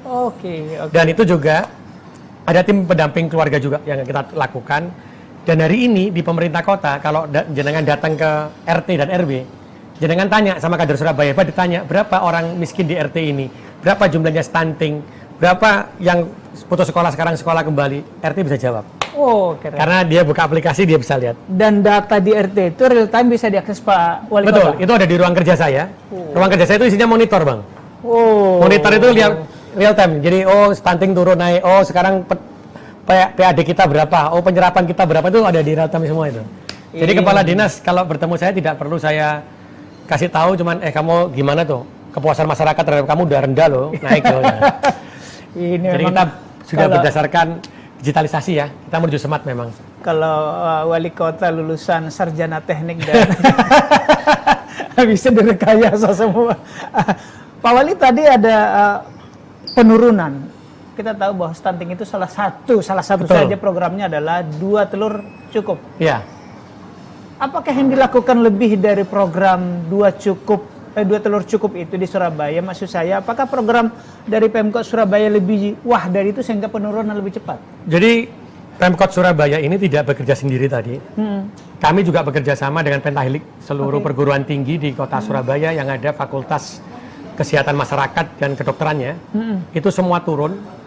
Bahkan ada ahli gizi, salah satu profesor di UNER itu memberikan kudapan. Kudapan itu jadi dibentuk jadi makanan terdiri dari apa saja, kudapan itu yang kita berikan. Sehingga ada yang bentuknya seperti sushi teh tapi ada dari ikan lele, dari ikan apa gitu. Dan juga ada kudapan yang dibuat. Itu yang kita berikan kepada anak-anak. Jadi tidak hanya telur. Dan yang hebatnya lagi orang kader Surabaya Hebat itu, tidak hanya diberikan, tapi ditunggu sampai dimakan. Oh, jangan sampai dimakan ayahnya. Ya, karena dari pengalaman-pengalaman dulu, kalau kita beli telur, contohnya 1-2 hari, 2, setelah itu yang stunting 1 ya, diberi telur 5 hari 10. Itu nggak dimakan sama yang stunting, ayahnya, apa keluarga kayaknya kan makan. Itu yang kita akhirnya berikan kudapan, kita tunggu, sempat seperti itu. Dan yang paling hebat lagi, untuk apakah kudapan itu membutuhkan biaya? Iya, karena juga ada kudapan, ada telur. Di Surabaya luar biasa, saya bangga betul menjadi bagian dari kota Surabaya. Karena Surabaya ini ada orang tua asuh untuk anak stunting. Orang tua asuh anak stunting, orang tua asuh gizi buruk, orang tua asuh untuk lansia itu ada. Jadi mereka melihat orang stunting ini berapa sih? Oh dia anak stunting ini habisnya 1 juta per bulan. Maka dalam 1 tahun dia 12 juta langsung bantu dia. Bahkan ada satu pengusaha di Surabaya, dia pertama kita tawarkan 3, dia tanya, 1 kecamatan jumlahnya berapa? 30, saya ambil semua. Wih, itu yang dia orang tua asuh untuk orang stunting di 1 kecamatan. Iya, keren. Jadi langsung 1 kecamatan dihabiskan sama beliau semua untuk menjadi anak asuhnya beliaunya. Keren. Ini kekuatan di Surabaya tadi saya katakan, kita menerapkan kekuatan Pancasila. Karena sebetulnya sejatinya di Indonesia ini sila ke-1 dan sampai dengan sila ke-5 itu adalah kekuatan bersama, gotong royong. Iya. Nah, kekuatan ini yang saya terapkan di Surabaya dan ternyata penduduk Surabaya sangat luar biasa. Iya. Luar biasa. Jadi program yang dilakukan di Surabaya, kalau melihat itu standarnya lebih tinggi di atas standar 2 telur cukup ya? Ya, karena tadi sampaikan pada waktu kita ada acara di BKKBN, beliau menyampaikan ada telur, ada orang tua asuh. Saya pada waktu itu diminta untuk memaparkan, saya sampaikan insya Allah orang tua asuh, makanan itu sudah berjalan semua di Surabaya. Ya. Karena itulah Surabaya hari ini dibuat percontohan, ya bagaimana kok bisa pengusaha mau jadi orang tua asuh. Karena pendekatan-pendekatan Pancasila yang kita lakukan sehingga mereka menyadari betul itu. Itulah mungkin buktinya maka dapat penghargaan Manggala Karya Kencana dari BKKBN. Betul. Karena salah satu penurunnya tertingginya dari Surabaya. Penghargaan tertinggi atas prestasi percepatan penurunan stunting nasional itu ya. Sampai WHO kemarin dari WHO juga datang. Karena dari WHO juga merasa mungkin. Setelah itu dari sekretaris staf susnya presiden, staf susnya wapres datang semua. Memang kenyataannya begini. Karena saya tunjukkan kader Surabaya hebat, beliau pada kaget semua. Karena tidak ada kader Surabaya, kader yang seperti di Surabaya begitu. Pak Karena Wali, jumlahnya banyak gitu. Apa kiatnya Pak Wali kok bisa mengajak, merekrut kemitraan gotong royong pengusaha tadi? Bukan karena awas. Jadi pada waktu awal saya menjadi wali kota, saya kebetulan kan dari pegawai negeri. Ya. Saya terakhir dari kepala Bapeda. Ya. Sehingga saya tahu betul tidak bisa dalam menyusun sebuah kota atau memimpin sebuah kota itu top down. Maka kita harus dari bawah. Iya. Kalau saya punya prinsip khairunas anfa'uhum linas. Manusia itu yang paling baik adalah manusia yang benar-benar bermanfaat untuk manusia yang lainnya. Itu yang saya selalu katakan. Bahkan saya, Pak, kalau di depan orang, di depan orang banyak itu saya katakan, Surabaya jadi seperti ini bukan karena wali kotanya. Kalau ada salah satu wali kota yang mengatakan bahwa saya yang paling hebat berubah Surabaya karena saya, itu berarti wali kota yang paling salah. Karena kekuatan kita adalah kekuatan rakyat. Disitulah mereka akhirnya merasa Pak Wali seperti ini. Bahkan saya mengantor itu tidak lagi di kantor karena saya turun ke bawah. Bahkan seluruh jajaran lurah camat hari ini itu ngantornya di Balai RW. Tidak ada kantor di mana di kantor kelurahan. Karena apa? Karena saya mengatakan semua permasalahan itu bisa selesai kalau masyarakat itu bisa ada komunikasi dan diskusi. Karena saling menghargai itu lebih penting. Ternyata kekuatan itu luar biasa. Bahkan saya datang ke Balai RW, kan satu-satu ya, mengatakan mereka, Pak, belum ada pemimpin yang datang ke RW saya dalam sejarah kecuali Bapak. Gitu. Nah, dari seperti ini, saya katakan sama teman-teman, betapa kita menjadi pemerintah yang menjadi bagian untuk mensejahterakan umat kalau kita tidak pernah bertemu dengan umatnya. Di situ ternyata, Mas, tanggapan masyarakat sangat luar biasa dan merasa saya ajak membangun Surabaya juga luar biasa. Akhirnya menjadi kekuatan besar. Partisipasi proaktivitas jadi timbul dari diri sendiri ya. Bahkan saya di Surabaya ini saya punya grup Forkom.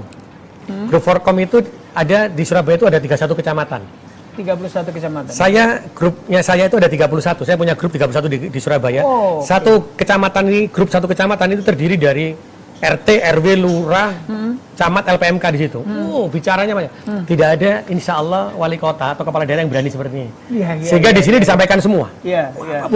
Sehingga di situ saya bilang sama teman-teman, kita sebagai pemerintah, inilah keindahan yang kita rasakan. Oke. Berarti kita tahu kelemahan kita. Kalau kita dikritik tahu kelemahan, harus diperbaiki. Jangan menyerah untuk itu. Jadi 31 kecamatan, Mas. Saya masuk satu-satu. Saya jadi tahu di sini kotor, di sini kurang, di sini apa. Dan teman-teman saya bilang, jangan sampai saya tahu duluan daripada kamu.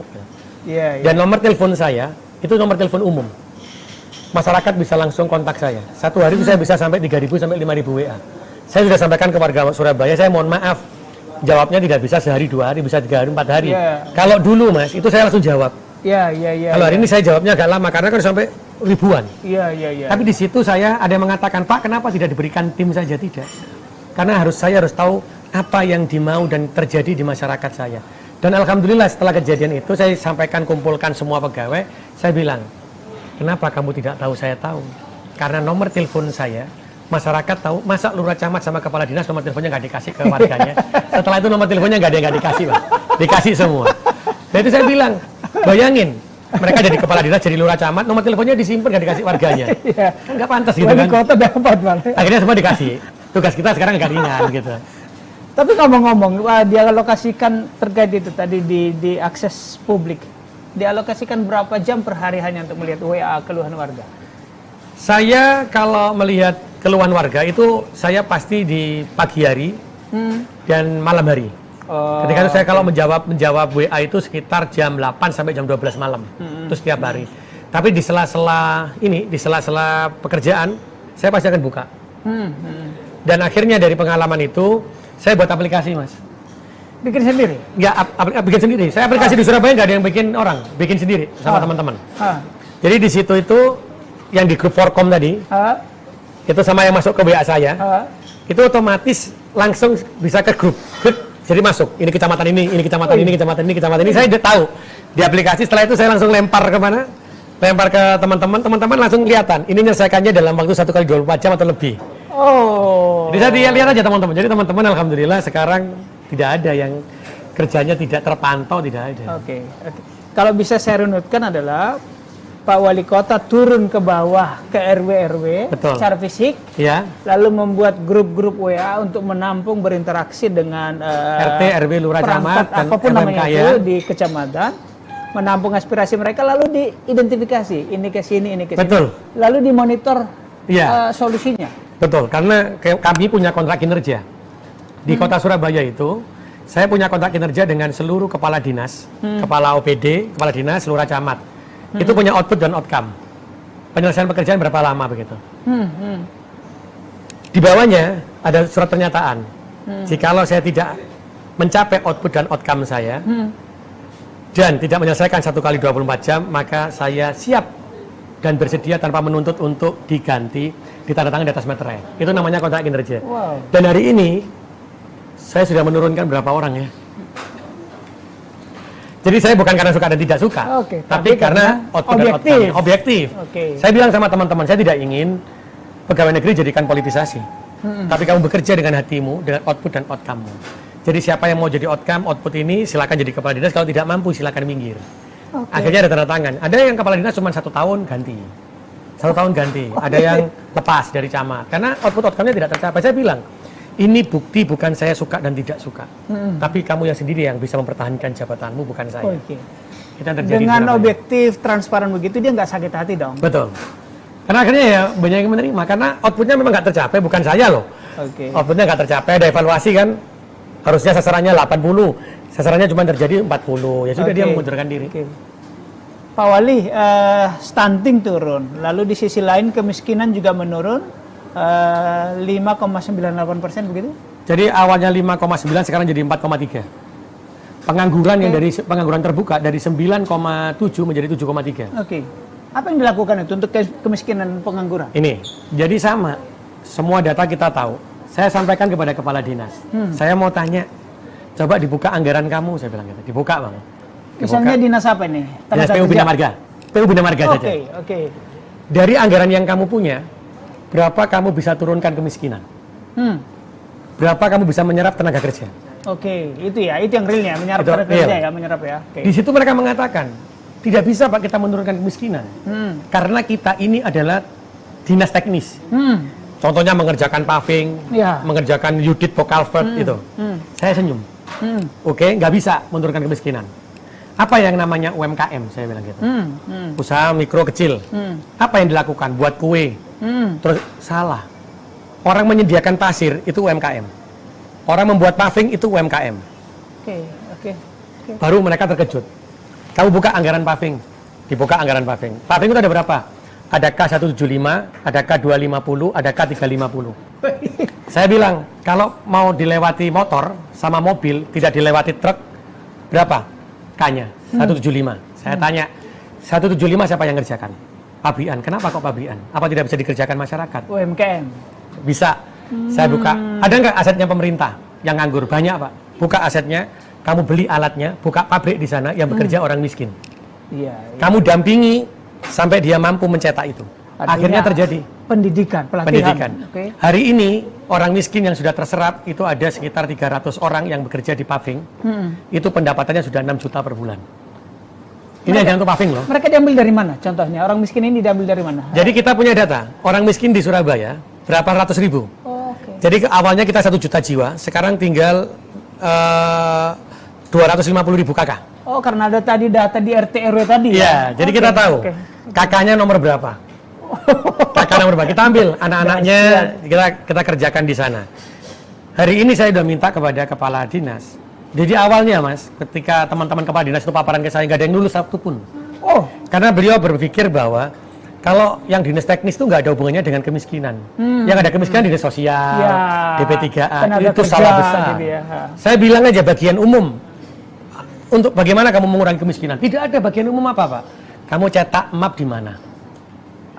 Iya. Jadi akhirnya apa? Anak muda yang menganggur kita buatkan kantor, kita sediakan alat cetak mapnya di mereka.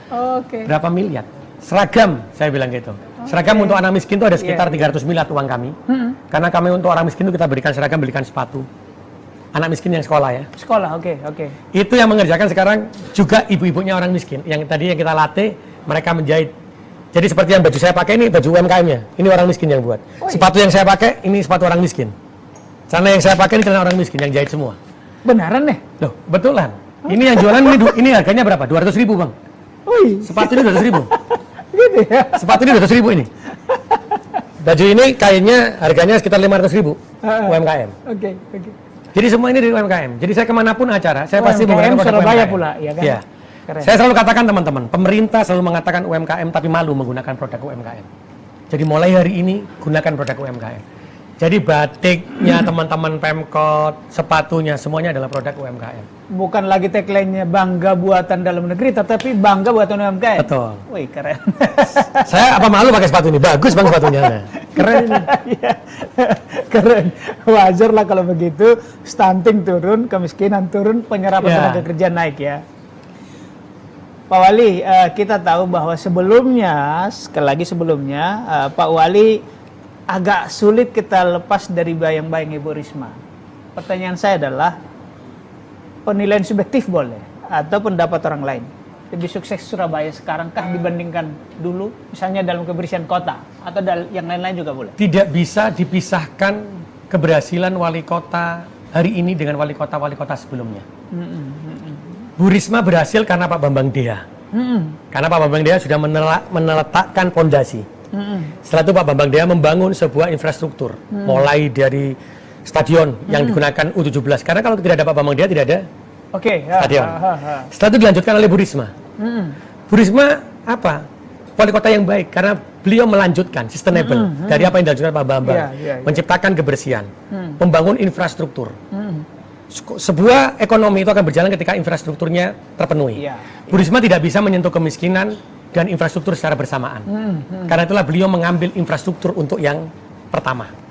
Sehingga kemiskinan, karena itu ada yang bilang, loh kemiskinan zaman Bu Risma itu tinggi, pengangguran tinggi. Tidak mungkin dalam satu pemerintah bisa menggunakan kekuatan anggaran dua bidang dia ambil semua.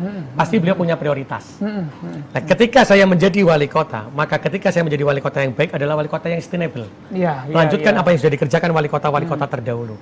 Ketika pondasi sudah terdahulu dijalankan, saya lihat infrastruktur sudah jalan. Stadion sudah jalan. Karena itulah saya pegang kemiskinan. Tidak lagi mengurusi infrastruktur. Betul. Hari ini yang saya bangun adalah sumber daya manusia. Jadi anggaran kami 50% dari 10 triliun itu adalah digunakan untuk pembangunan anak. Karena saya ingin menjadikan anak itu adalah pemimpin bangsa yang kelak akan menjadi pemimpin yang memiliki akhlakul karimah.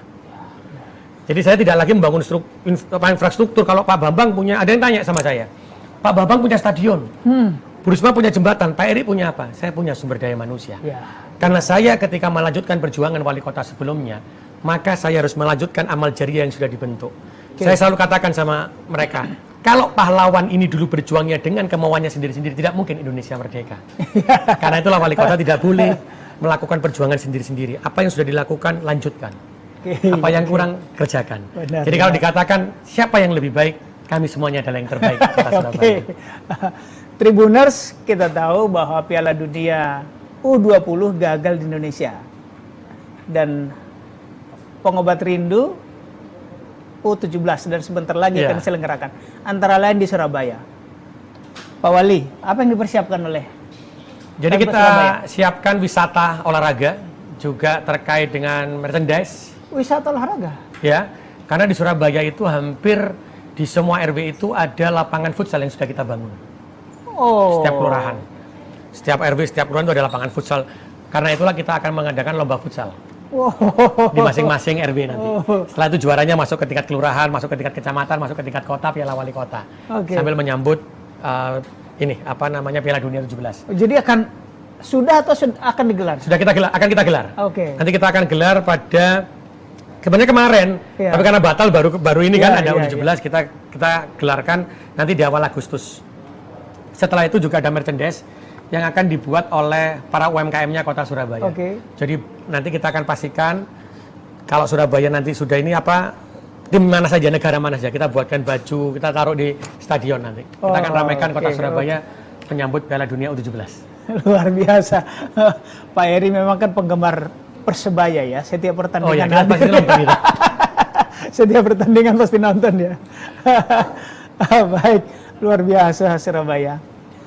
Pak Wali, barangkali kita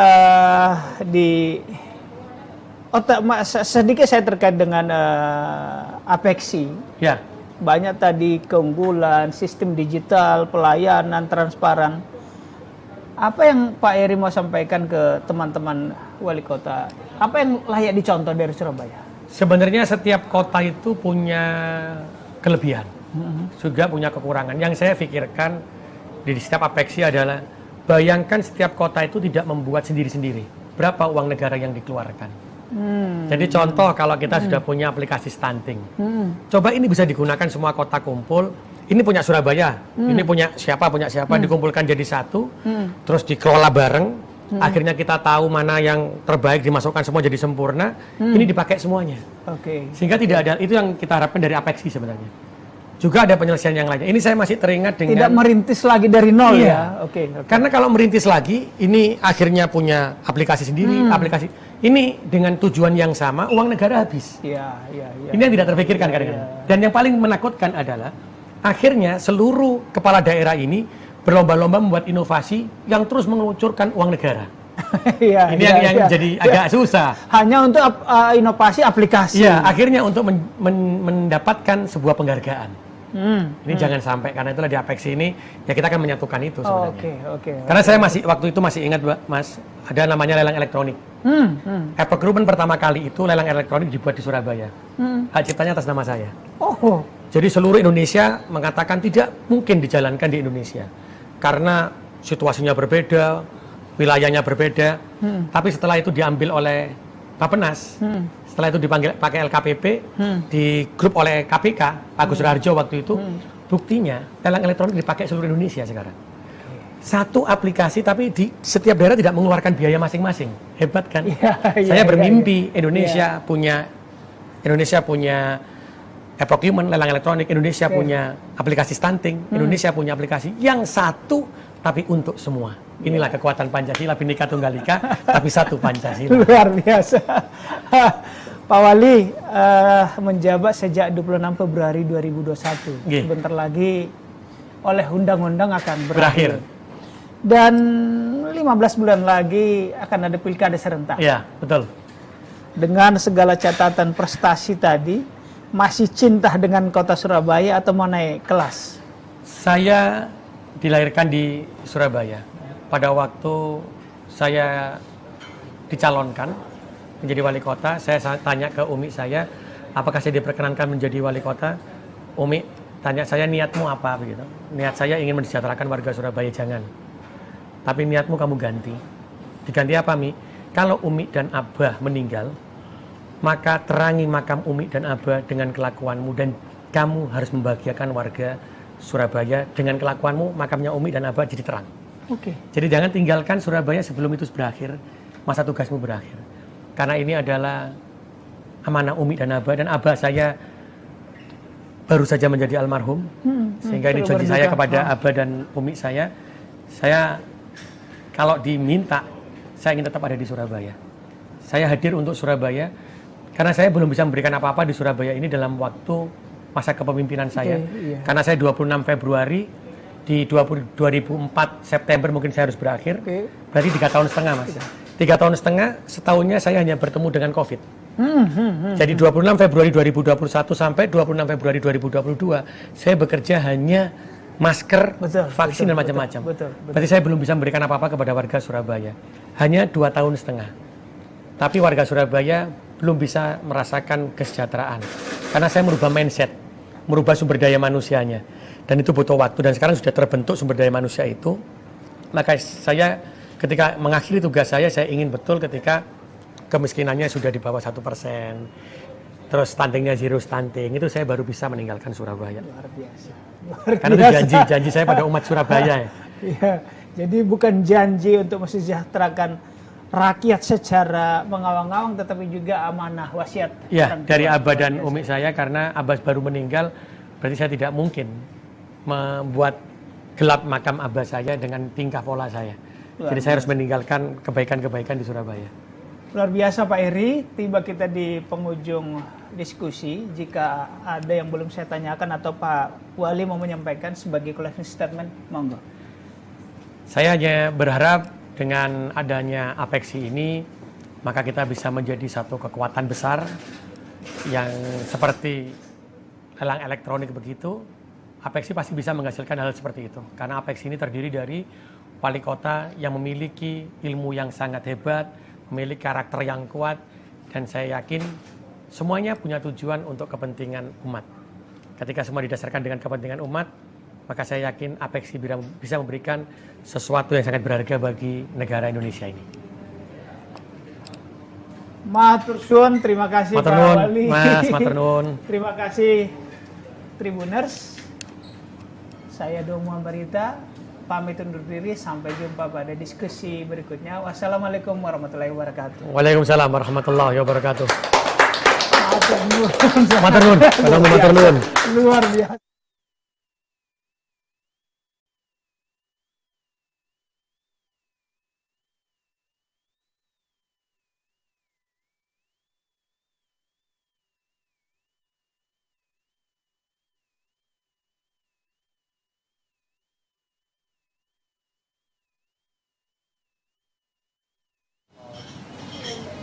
Selamat siang Tribuners. Assalamualaikum warahmatullahi wabarakatuh. Salam sejahtera untuk kita sekalian. Om Swastiastu, Namo Buddhaya, salam kebajikan. Berjumpa kembali dengan saya Domo Ambarita, Wakil Direktur Pemberitaan Tribun Network, yang juga pemimpin redaksi Harian Warta Kota di Jakarta. Siang ini masih dari lokasi Rakernas Asosiasi Pemerintah Kota se-Indonesia atau seluruh Indonesia di Makassar. Rakernas Apeksi, kita akan bincang-bincang kembali dengan wali kota. Ini adalah wali kota keempat yang kita ajak berbincang dalam 2 hari ini. Tribuners, kota pahlawan. Kalau tadi kota Yogyakarta, kota pariwisata, ini kota pahlawan. Kota terbesar di Indonesia rasanya. Nomor 2 lah, nomor 2. Apa nomor 2? Tapi Provinsi Jakarta. Iya, saya mau bilang itu. Jadi kalau kota terbesar adalah Surabaya. Jakarta terbesar tapi diurus oleh gubernur dengan 5 wali kota dan 1 bupati. Yeah. Kalau kota terbesar adalah Surabaya. Tribuners, kita sudah bersama wali kota Surabaya yang lebih muda dari saya. Saya belum tua tapi boleh lebih muda dari saya. Beliau adalah Pak Eri Cahyadi. Selamat siang Pak Eri. Selamat siang Mas. Assalamualaikum Pak. Waalaikumsalam warahmatullah. Selamat datang di Makassar. Iya. Di Angin Mamiri. Pak Eri, kita bincang-bincang soal Apexi, Rakernas Apexi. Apa sih Rakernas ini Pak Eri? Sebenarnya Rakernas ini diadakan dari seluruh wali kota yang ada di Indonesia untuk saling memberikan support, untuk memberikan apa yang sudah dikerjakan di masing-masing kota dan memberikan masukan juga kepada negara. Jadi kementerian, jadi hasil dari Apexi itu kita rumuskan kebijakan-kebijakan, baru kita sampaikan kepada pemerintah melalui Mendagri atau kementerian-kementerian yang memang dituju. Itulah tujuan dari Apexi dari semua kota yang ada di Indonesia. Jadi dari 98 wali kota atau yang mewakili membahas kebijakan-kebijakan kota, isu-isu strategis disampaikan pemerintah pusat. Ya, tapi kan juga ada rapat kerja yang kita bahas di bidang apa. Jadi ada kelompok-kelompok kerja begitu. Setelah itu kita jadikan satu, baru kita sampaikan hasilnya nanti. Nah, Pak Wali Kota, terkait dengan Surabaya, apa yang hendak dijual di forum ini? Di Surabaya akan saya sampaikan bagaimana kerja di Surabaya itu menggunakan kekuatan Pancasila dengan guyup rukunnya. Karena di Surabaya dengan kekuatan guyup rukun itu, maka di Surabaya alhamdulillah dalam waktu 1 tahun, di 2021 stunting kita itu 28,9%, sekitar 12.000 gitu, sampai turun 6.000. Di tahun 2023 stunting kita menjadi 4,8%, terendah se-Indonesia.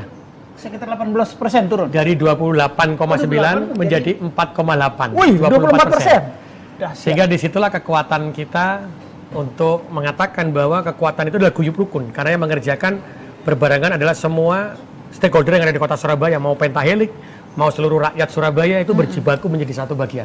Juga terkait dengan kemiskinan ya, dengan sistem yang kita padukan dengan padat karya. Sebentar Pak Wali, 24% turun. Turunnya 24%. Ini bukan masalah sepele loh, stunting ya, gizi di sana, perilaku di sana. Bahkan anak stunting itu bisa bukan hanya dipengaruhi dia setelah lahir, ibunya sebelum nikah pun dipengaruhi. Lalu apa yang dilakukan? Jadi di Surabaya kita stunting bukan hanya ketika bayi lahir terus kita intervensi, tidak. Jadi jauh sebelum dia menikah sudah kita intervensi. Salah satu contoh, ketika anak perempuan yang sudah menstruasi, maka kita sudah berikan zat magnesium, zat besi. Jadi di setiap sekolah kita kirim zat besi 2 minggu sekali, kita berikan. Itu ada data aplikasinya. Jadi ketika dia, hari ini 2 minggu dia nggak minum, besoknya dia harus minum. Jadi kita tahu semua. Itu yang pertama. Yang kedua, setelah dia akan menikah, maka ada calon pengantin. Calon pengantin ini pendaftarannya harus melalui aplikasi.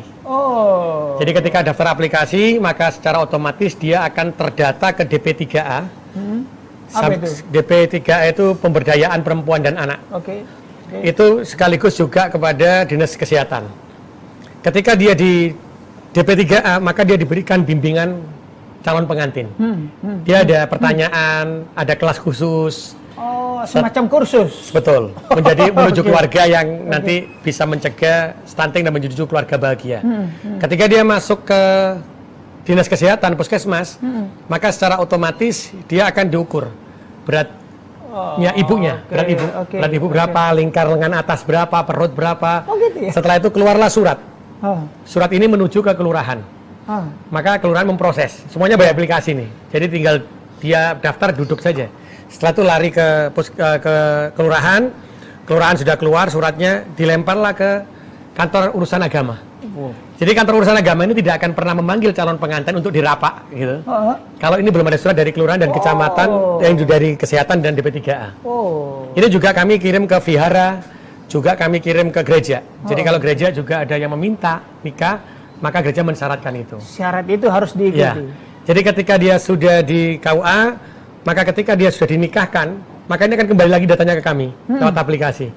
Setelah itu kita dampingi lagi mereka sebagai pasangan usia muda, usia subur. Ini mendampingi, setelah didampingi bagaimana makanan sehat, bagaimana ibu-ibu resiko tinggi, yang punya darah tinggi, yang punya resiko ibu melahirkan tinggi, kita dampingi terus. Setelah itu sampai dia melahirkan. Sampai dia melahirkan kita timbang lagi anaknya, umurnya berapa, sampai beratnya berapa, itu kita dampingi terus sampai anak umur 5 tahun. Setelah 5 tahun, dia lepas, kita dampingi terus sampai SD dan SMP.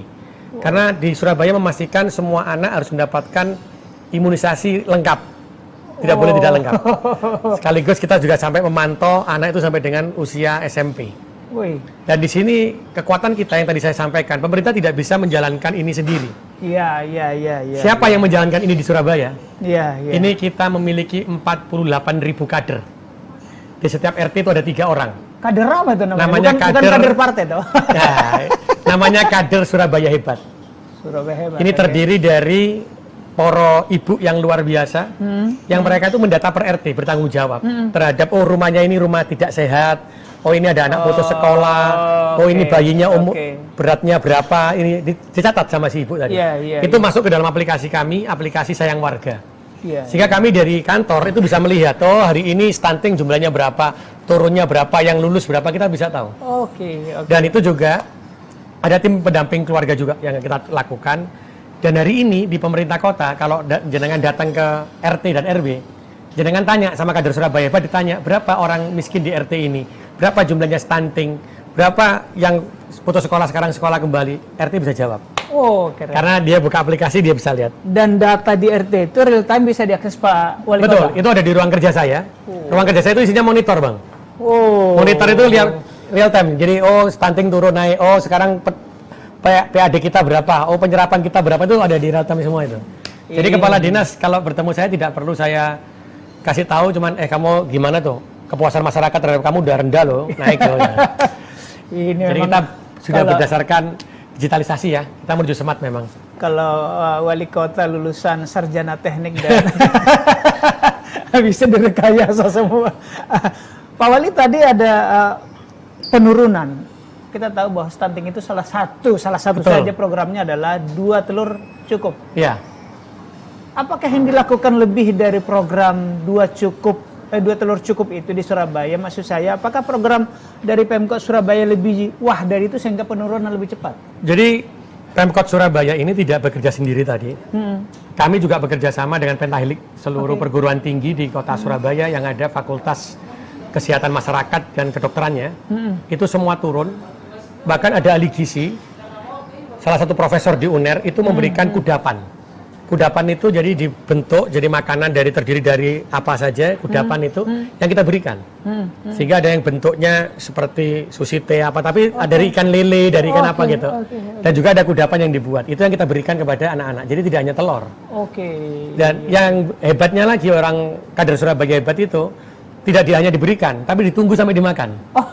Jangan sampai dimakan ayahnya. Ya, karena dari pengalaman dulu, kalau kita beli telur, contohnya 1-2 hari, 2 setelah itu yang stunting 1 ya, diberi telur 5 hari 10. Itu nggak dimakan sama yang stunting, ayahnya, apa keluarga kayaknya kan makan. Itu yang kita akhirnya berikan kudapan, kita tunggu sempat seperti itu. Dan yang paling hebat lagi, untuk apakah kudapan itu membutuhkan biaya? Iya, karena juga ada kudapan, ada telur. Di Surabaya luar biasa, saya bangga betul menjadi bagian dari kota Surabaya. Karena Surabaya ini ada orang tua asuh untuk anak stunting. Orang tua asuh anak stunting, orang tua asuh gizi buruk, orang tua asuh untuk lansia itu ada. Jadi mereka melihat orang stunting ini berapa sih? Oh dia anak stunting ini habisnya 1 juta per bulan. Maka dalam 1 tahun dia 12 juta langsung bantu dia. Bahkan ada satu pengusaha di Surabaya, dia pertama kita tawarkan 3, dia tanya, 1 kecamatan jumlahnya berapa? 30, saya ambil semua. Itu yang dia orang tua asuh untuk orang stunting di 1 kecamatan. Iya, keren. Jadi langsung 1 kecamatan dihabiskan sama beliau semua untuk menjadi anak asuhnya beliaunya. Keren. Ini kekuatan di Surabaya tadi saya katakan, kita menerapkan kekuatan Pancasila. Karena sebetulnya sejatinya di Indonesia ini sila ke-1 dan sampai dengan sila ke-5 itu adalah kekuatan bersama, gotong royong. Nah, kekuatan ini yang saya terapkan di Surabaya. Dan ternyata penduduk Surabaya sangat luar biasa. Iya. Luar biasa. Jadi program yang dilakukan di Surabaya, kalau melihat itu standarnya lebih tinggi di atas standar 2 telur cukup ya? Ya, karena tadi sampaikan pada waktu kita ada acara di BKKBN, beliau menyampaikan ada telur, ada orang tua asuh. Saya pada waktu itu diminta untuk memaparkan, saya sampaikan insya Allah orang tua asuh, makanan itu sudah berjalan semua di Surabaya.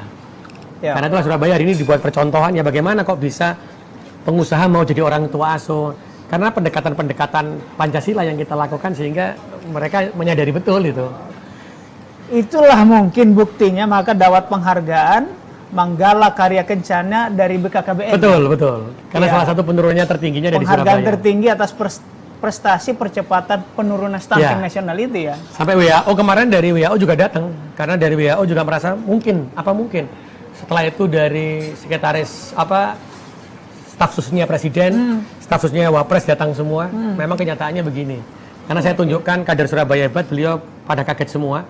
Karena tidak ada kader Surabaya, kader yang seperti di Surabaya begitu. Pak Karena Wali, jumlahnya banyak gitu. apa kiatnya Pak Wali kok bisa mengajak, merekrut kemitraan gotong royong pengusaha tadi? Bukan Jadi- karena awas. Jadi Bukan, pada waktu awal saya menjadi wali kota, saya kebetulan kan dari pegawai negeri. Ya, Saya terakhir dari kepala Bapeda. ya. Sehingga saya tahu betul tidak bisa dalam menyusun sebuah kota atau memimpin sebuah kota itu top down. Maka kita harus dari bawah. Ya. Kalau saya punya prinsip khairun nas anfa'uhum linnas. Manusia itu yang paling baik adalah manusia yang benar-benar bermanfaat untuk manusia yang lainnya. Itu yang saya selalu katakan. Bahkan saya Pak, kalau di depan orang, Mas, di depan orang banyak itu saya katakan, Surabaya jadi seperti ini bukan karena wali kotanya. Kalau ada salah satu wali kota yang mengatakan bahwa saya yang paling hebat berubah Surabaya karena saya, itu berarti wali kota yang paling salah. Ya. Karena kekuatan kita adalah kekuatan rakyat. Disitulah mereka akhirnya merasa Pak Wali seperti ini. Bahkan saya mengantor itu tidak lagi di kantor karena saya turun ke bawah. Bahkan seluruh jajaran lurah camat hari ini itu ngantornya di Balai RW. Oh. Tidak ada kantor di Iya. di mana di kantor kelurahan. Karena apa? Karena saya mengatakan semua permasalahan itu bisa selesai kalau masyarakat itu bisa ada komunikasi dan diskusi. Iya. Karena saling menghargai itu lebih Iya, penting. iya, Ternyata kekuatan itu luar biasa. Bahkan saya datang ke Balai RW, kan datang satu-satu ya, mengatakan mereka, Pak, belum ada pemimpin yang datang ke RW saya dalam sejarah kecuali Bapak. Gitu. Woi. Nah, dari seperti ini saya katakan sama teman-teman betapa kita menjadi pemerintah yang menjadi bagian untuk mensejahterakan umat kalau kita tidak pernah bertemu dengan umatnya. Di situ ternyata Mas, tanggapan masyarakat sangat luar biasa dan merasa saya ajak membangun Surabaya juga luar biasa, akhirnya menjadi kekuatan besar. Partisipasi proaktivitas jadi timbul dari diri sendiri ya. Bukan Bahkan hanya saya disuruh ya. di Surabaya ini saya punya grup Forkom. Grup Forkom itu ada di Surabaya itu ada 31 kecamatan. 31 kecamatan. Grupnya saya itu ada 31. Saya punya grup 31 di Surabaya. Oh, Satu kecamatan ini, grup satu kecamatan itu terdiri dari RT, RW, lurah, camat, LPMK di situ. Bicaranya banyak. Tidak ada insya Allah wali kota atau kepala daerah yang berani seperti ini. Sehingga di sini disampaikan semua. Apapun. Sehingga di situ saya bilang sama teman-teman, kita sebagai pemerintah, inilah keindahan yang kita rasakan. Berarti kita tahu kelemahan kita. Kalau kita dikritik tahu kelemahan, harus diperbaiki. Jangan menyerah untuk itu. Jadi 31 kecamatan, Mas. Saya masuk satu-satu. Saya jadi tahu di sini kotor, di sini kurang, di sini apa. Dan teman-teman saya bilang, jangan sampai saya tahu duluan daripada kamu. Dan nomor telepon saya, itu nomor telepon umum. Masyarakat bisa langsung kontak saya. Satu hari itu saya bisa sampai 3.000 sampai 5.000 WA. Saya sudah sampaikan ke warga Surabaya, saya mohon maaf. Jawabnya tidak bisa sehari, 2 hari, bisa 3 hari, 4 hari.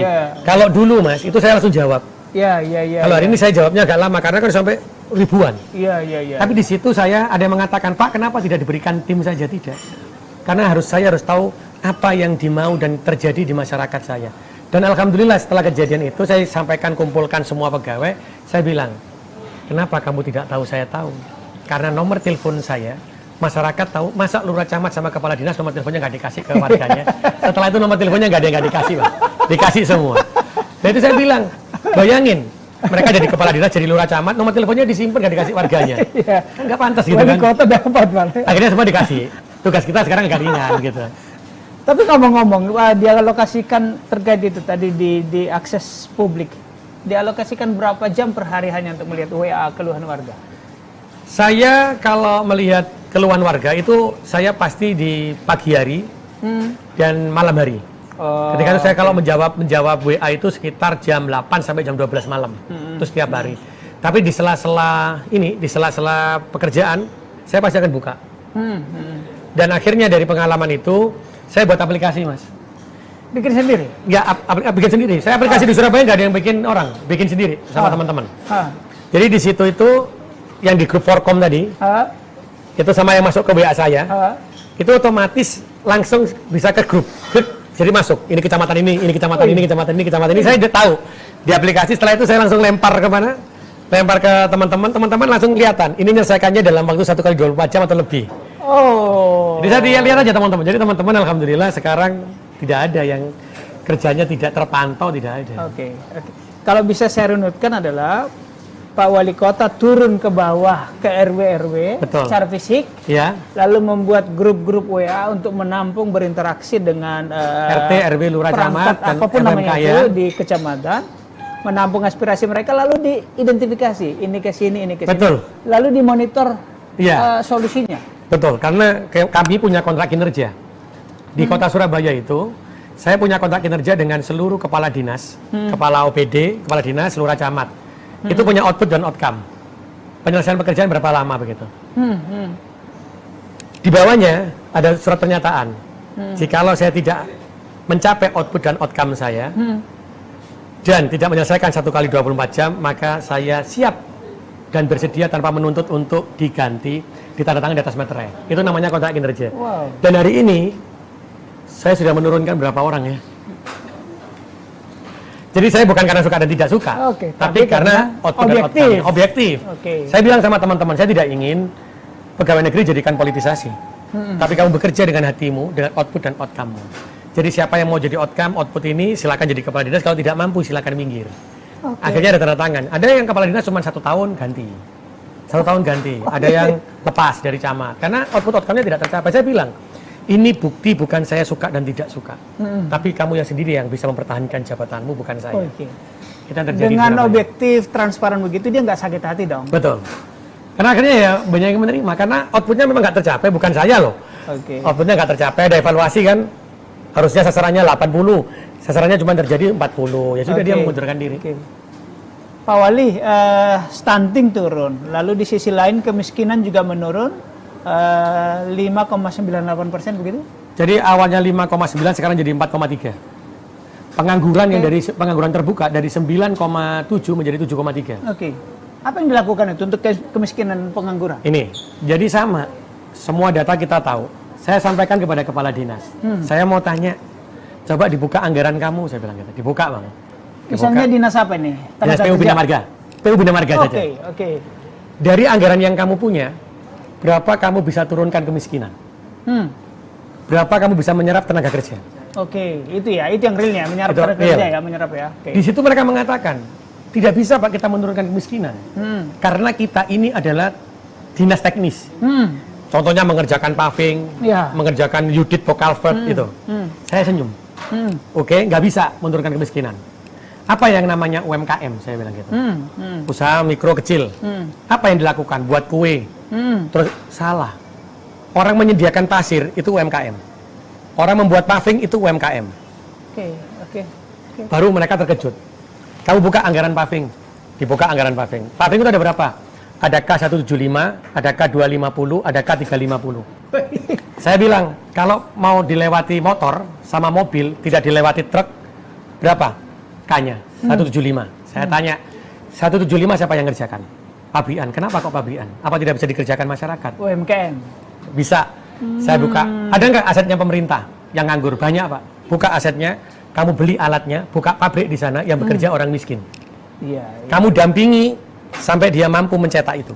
Artinya Akhirnya terjadi pendidikan, pelatihan. pendidikan. Oke. Hari ini orang miskin yang sudah terserap itu ada sekitar 300 orang yang bekerja di paving. Itu pendapatannya sudah 6 juta per bulan.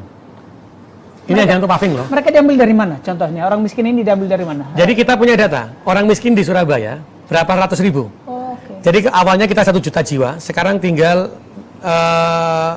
250 ribu kakak. Oh, karena ada tadi data di RT RW tadi Iya, ya? jadi Oke, kita tahu oke. kakaknya nomor berapa. Kakak nomor berapa? Kita ambil anak-anaknya, kita kerjakan di sana. Hari ini saya sudah minta kepada kepala dinas. Jadi awalnya Mas, ketika teman-teman kepala dinas itu paparan ke saya, nggak ada yang lulus satu pun. Oh, Karena beliau berpikir bahwa kalau yang dinas teknis itu nggak ada hubungannya dengan kemiskinan. Yang ada kemiskinan dinas sosial, Ya, DP3A, tenaga itu kerja, salah besar. gitu ya. Saya bilang aja bagian umum. Untuk bagaimana kamu mengurangi kemiskinan? Tidak ada bagian umum apa, Pak. Kamu cetak map di mana? Iya. Jadi akhirnya apa? Anak Iya, muda iya. yang menganggur kita buatkan kantor, kita sediakan alat cetak mapnya di mereka. Oke. Berapa miliar? Seragam, saya bilang gitu. Seragam untuk anak miskin itu ada sekitar 300 miliar uang kami. Karena kami untuk orang miskin itu kita berikan seragam, berikan sepatu. anak miskin yang sekolah ya. Sekolah, oke. Itu yang mengerjakan sekarang juga ibu-ibunya orang miskin. Yang tadi yang kita latih, mereka menjahit. Jadi seperti yang baju saya pakai ini baju UMKM-nya. Ini orang miskin yang buat. Sepatu yang saya pakai ini sepatu orang miskin. Celana yang saya pakai ini celana orang miskin yang jahit semua. Beneran deh? Loh, betulan. Ini yang jualan ini harganya berapa? 200.000 Bang. Wih. Sepatu ini 200.000. Gitu ya? Sepatu ini 200.000 ini. Baju ini kainnya harganya sekitar 500.000 UMKM. Oke. Jadi semua ini dari UMKM. Jadi saya kemanapun acara, saya pasti UMKM menggunakan produk Surabaya UMKM. pula, ya kan? Iya. Keren. Saya selalu katakan teman-teman, pemerintah selalu mengatakan UMKM tapi malu menggunakan produk UMKM. Jadi mulai hari ini gunakan produk UMKM. Jadi batiknya teman-teman Pemkot, sepatunya semuanya adalah produk UMKM. Bukan lagi tagline-nya bangga buatan dalam negeri, tetapi bangga buatan UMKM. Betul. Wih, keren. Saya apa malu pakai sepatu ini? Bagus Bang sepatunya. Keren ini. Iya. Keren. Wajar lah kalau begitu, stunting turun, kemiskinan turun, penyerapan tenaga kerja naik ya. Pak Wali, kita tahu bahwa sebelumnya, sekali lagi sebelumnya, Pak Wali agak sulit kita lepas dari bayang-bayang Ibu Risma. Pertanyaan saya adalah, penilaian subjektif boleh, atau pendapat orang lain. Lebih sukses Surabaya sekarang kah dibandingkan dulu, misalnya dalam kebersihan kota, atau yang lain-lain juga boleh? Tidak bisa dipisahkan keberhasilan wali kota hari ini dengan wali kota sebelumnya. Bu Risma berhasil karena Pak Bambang Deha. Karena Pak Bambang Deha sudah meneletakkan pondasi. Setelah itu Pak Bambang Deha membangun sebuah infrastruktur, mulai dari stadion yang digunakan U17. Karena kalau tidak ada Pak Bambang Deha tidak ada stadion. Setelah itu dilanjutkan oleh Bu Risma. Bu Risma apa? Wali kota yang baik karena beliau melanjutkan sustainable dari apa yang dilanjutkan Pak Bambang, menciptakan kebersihan, membangun infrastruktur. Sebuah ekonomi itu akan berjalan ketika infrastrukturnya terpenuhi. Bu Risma tidak bisa menyentuh kemiskinan dan infrastruktur secara bersamaan. Karena itulah beliau mengambil infrastruktur untuk yang pertama. Sehingga kemiskinan, karena itu ada yang bilang, loh kemiskinan zaman Bu Risma itu tinggi, pengangguran tinggi. Tidak mungkin dalam satu pemerintah bisa menggunakan kekuatan anggaran dua bidang dia ambil semua. Pasti beliau punya prioritas. Nah, ketika saya menjadi wali kota, maka ketika saya menjadi wali kota yang baik adalah wali kota yang sustainable. Lanjutkan apa yang sudah dikerjakan wali kota terdahulu. Ketika pondasi sudah terdahulu dijalankan, saya lihat infrastruktur sudah jalan, stadion sudah jalan. Karena itulah saya pegang kemiskinan. Tidak lagi mengurusi infrastruktur. Betul. Hari ini yang saya bangun adalah sumber daya manusia. Jadi anggaran kami 50% dari 10 triliun itu adalah digunakan untuk pembangunan anak. Karena saya ingin menjadikan anak itu adalah pemimpin bangsa yang kelak akan menjadi pemimpin yang memiliki akhlakul karimah. Jadi saya tidak lagi membangun infrastruktur. Kalau Pak Bambang punya, ada yang tanya sama saya, Pak Bambang punya stadion, Bu Risma punya jembatan, Pak Eri punya apa? Saya punya sumber daya manusia. Karena saya ketika melanjutkan perjuangan wali kota sebelumnya, maka saya harus melanjutkan amal jariah yang sudah dibentuk. Saya selalu katakan sama mereka, kalau pahlawan ini dulu berjuangnya dengan kemauannya sendiri-sendiri, tidak mungkin Indonesia merdeka. Karena itulah wali kota tidak boleh melakukan perjuangan sendiri-sendiri. Apa yang sudah dilakukan, lanjutkan. Apa yang kurang, kerjakan. Jadi kalau dikatakan, siapa yang lebih baik, kami semuanya adalah yang terbaik. Kota Surabaya. Tribuners, kita tahu bahwa Piala Dunia U20 gagal di Indonesia. Dan pengobat rindu U17 dan sebentar lagi akan diselenggarakan. Antara lain di Surabaya. Pak Wali, apa yang dipersiapkan oleh? Jadi kita siapkan wisata olahraga, juga terkait dengan merchandise. Wisata olahraga? Ya, karena di Surabaya itu hampir di semua RW itu ada lapangan futsal yang sudah kita bangun. Setiap kelurahan. Setiap RW, setiap kelurahan itu ada lapangan futsal. Karena itulah kita akan mengadakan lomba futsal. Di masing-masing RW nanti. Setelah itu juaranya masuk ke tingkat kelurahan, masuk ke tingkat kecamatan, masuk ke tingkat kota, Piala Wali Kota. Sambil menyambut Piala Dunia 17. Jadi sudah akan digelar? Sudah akan kita gelar.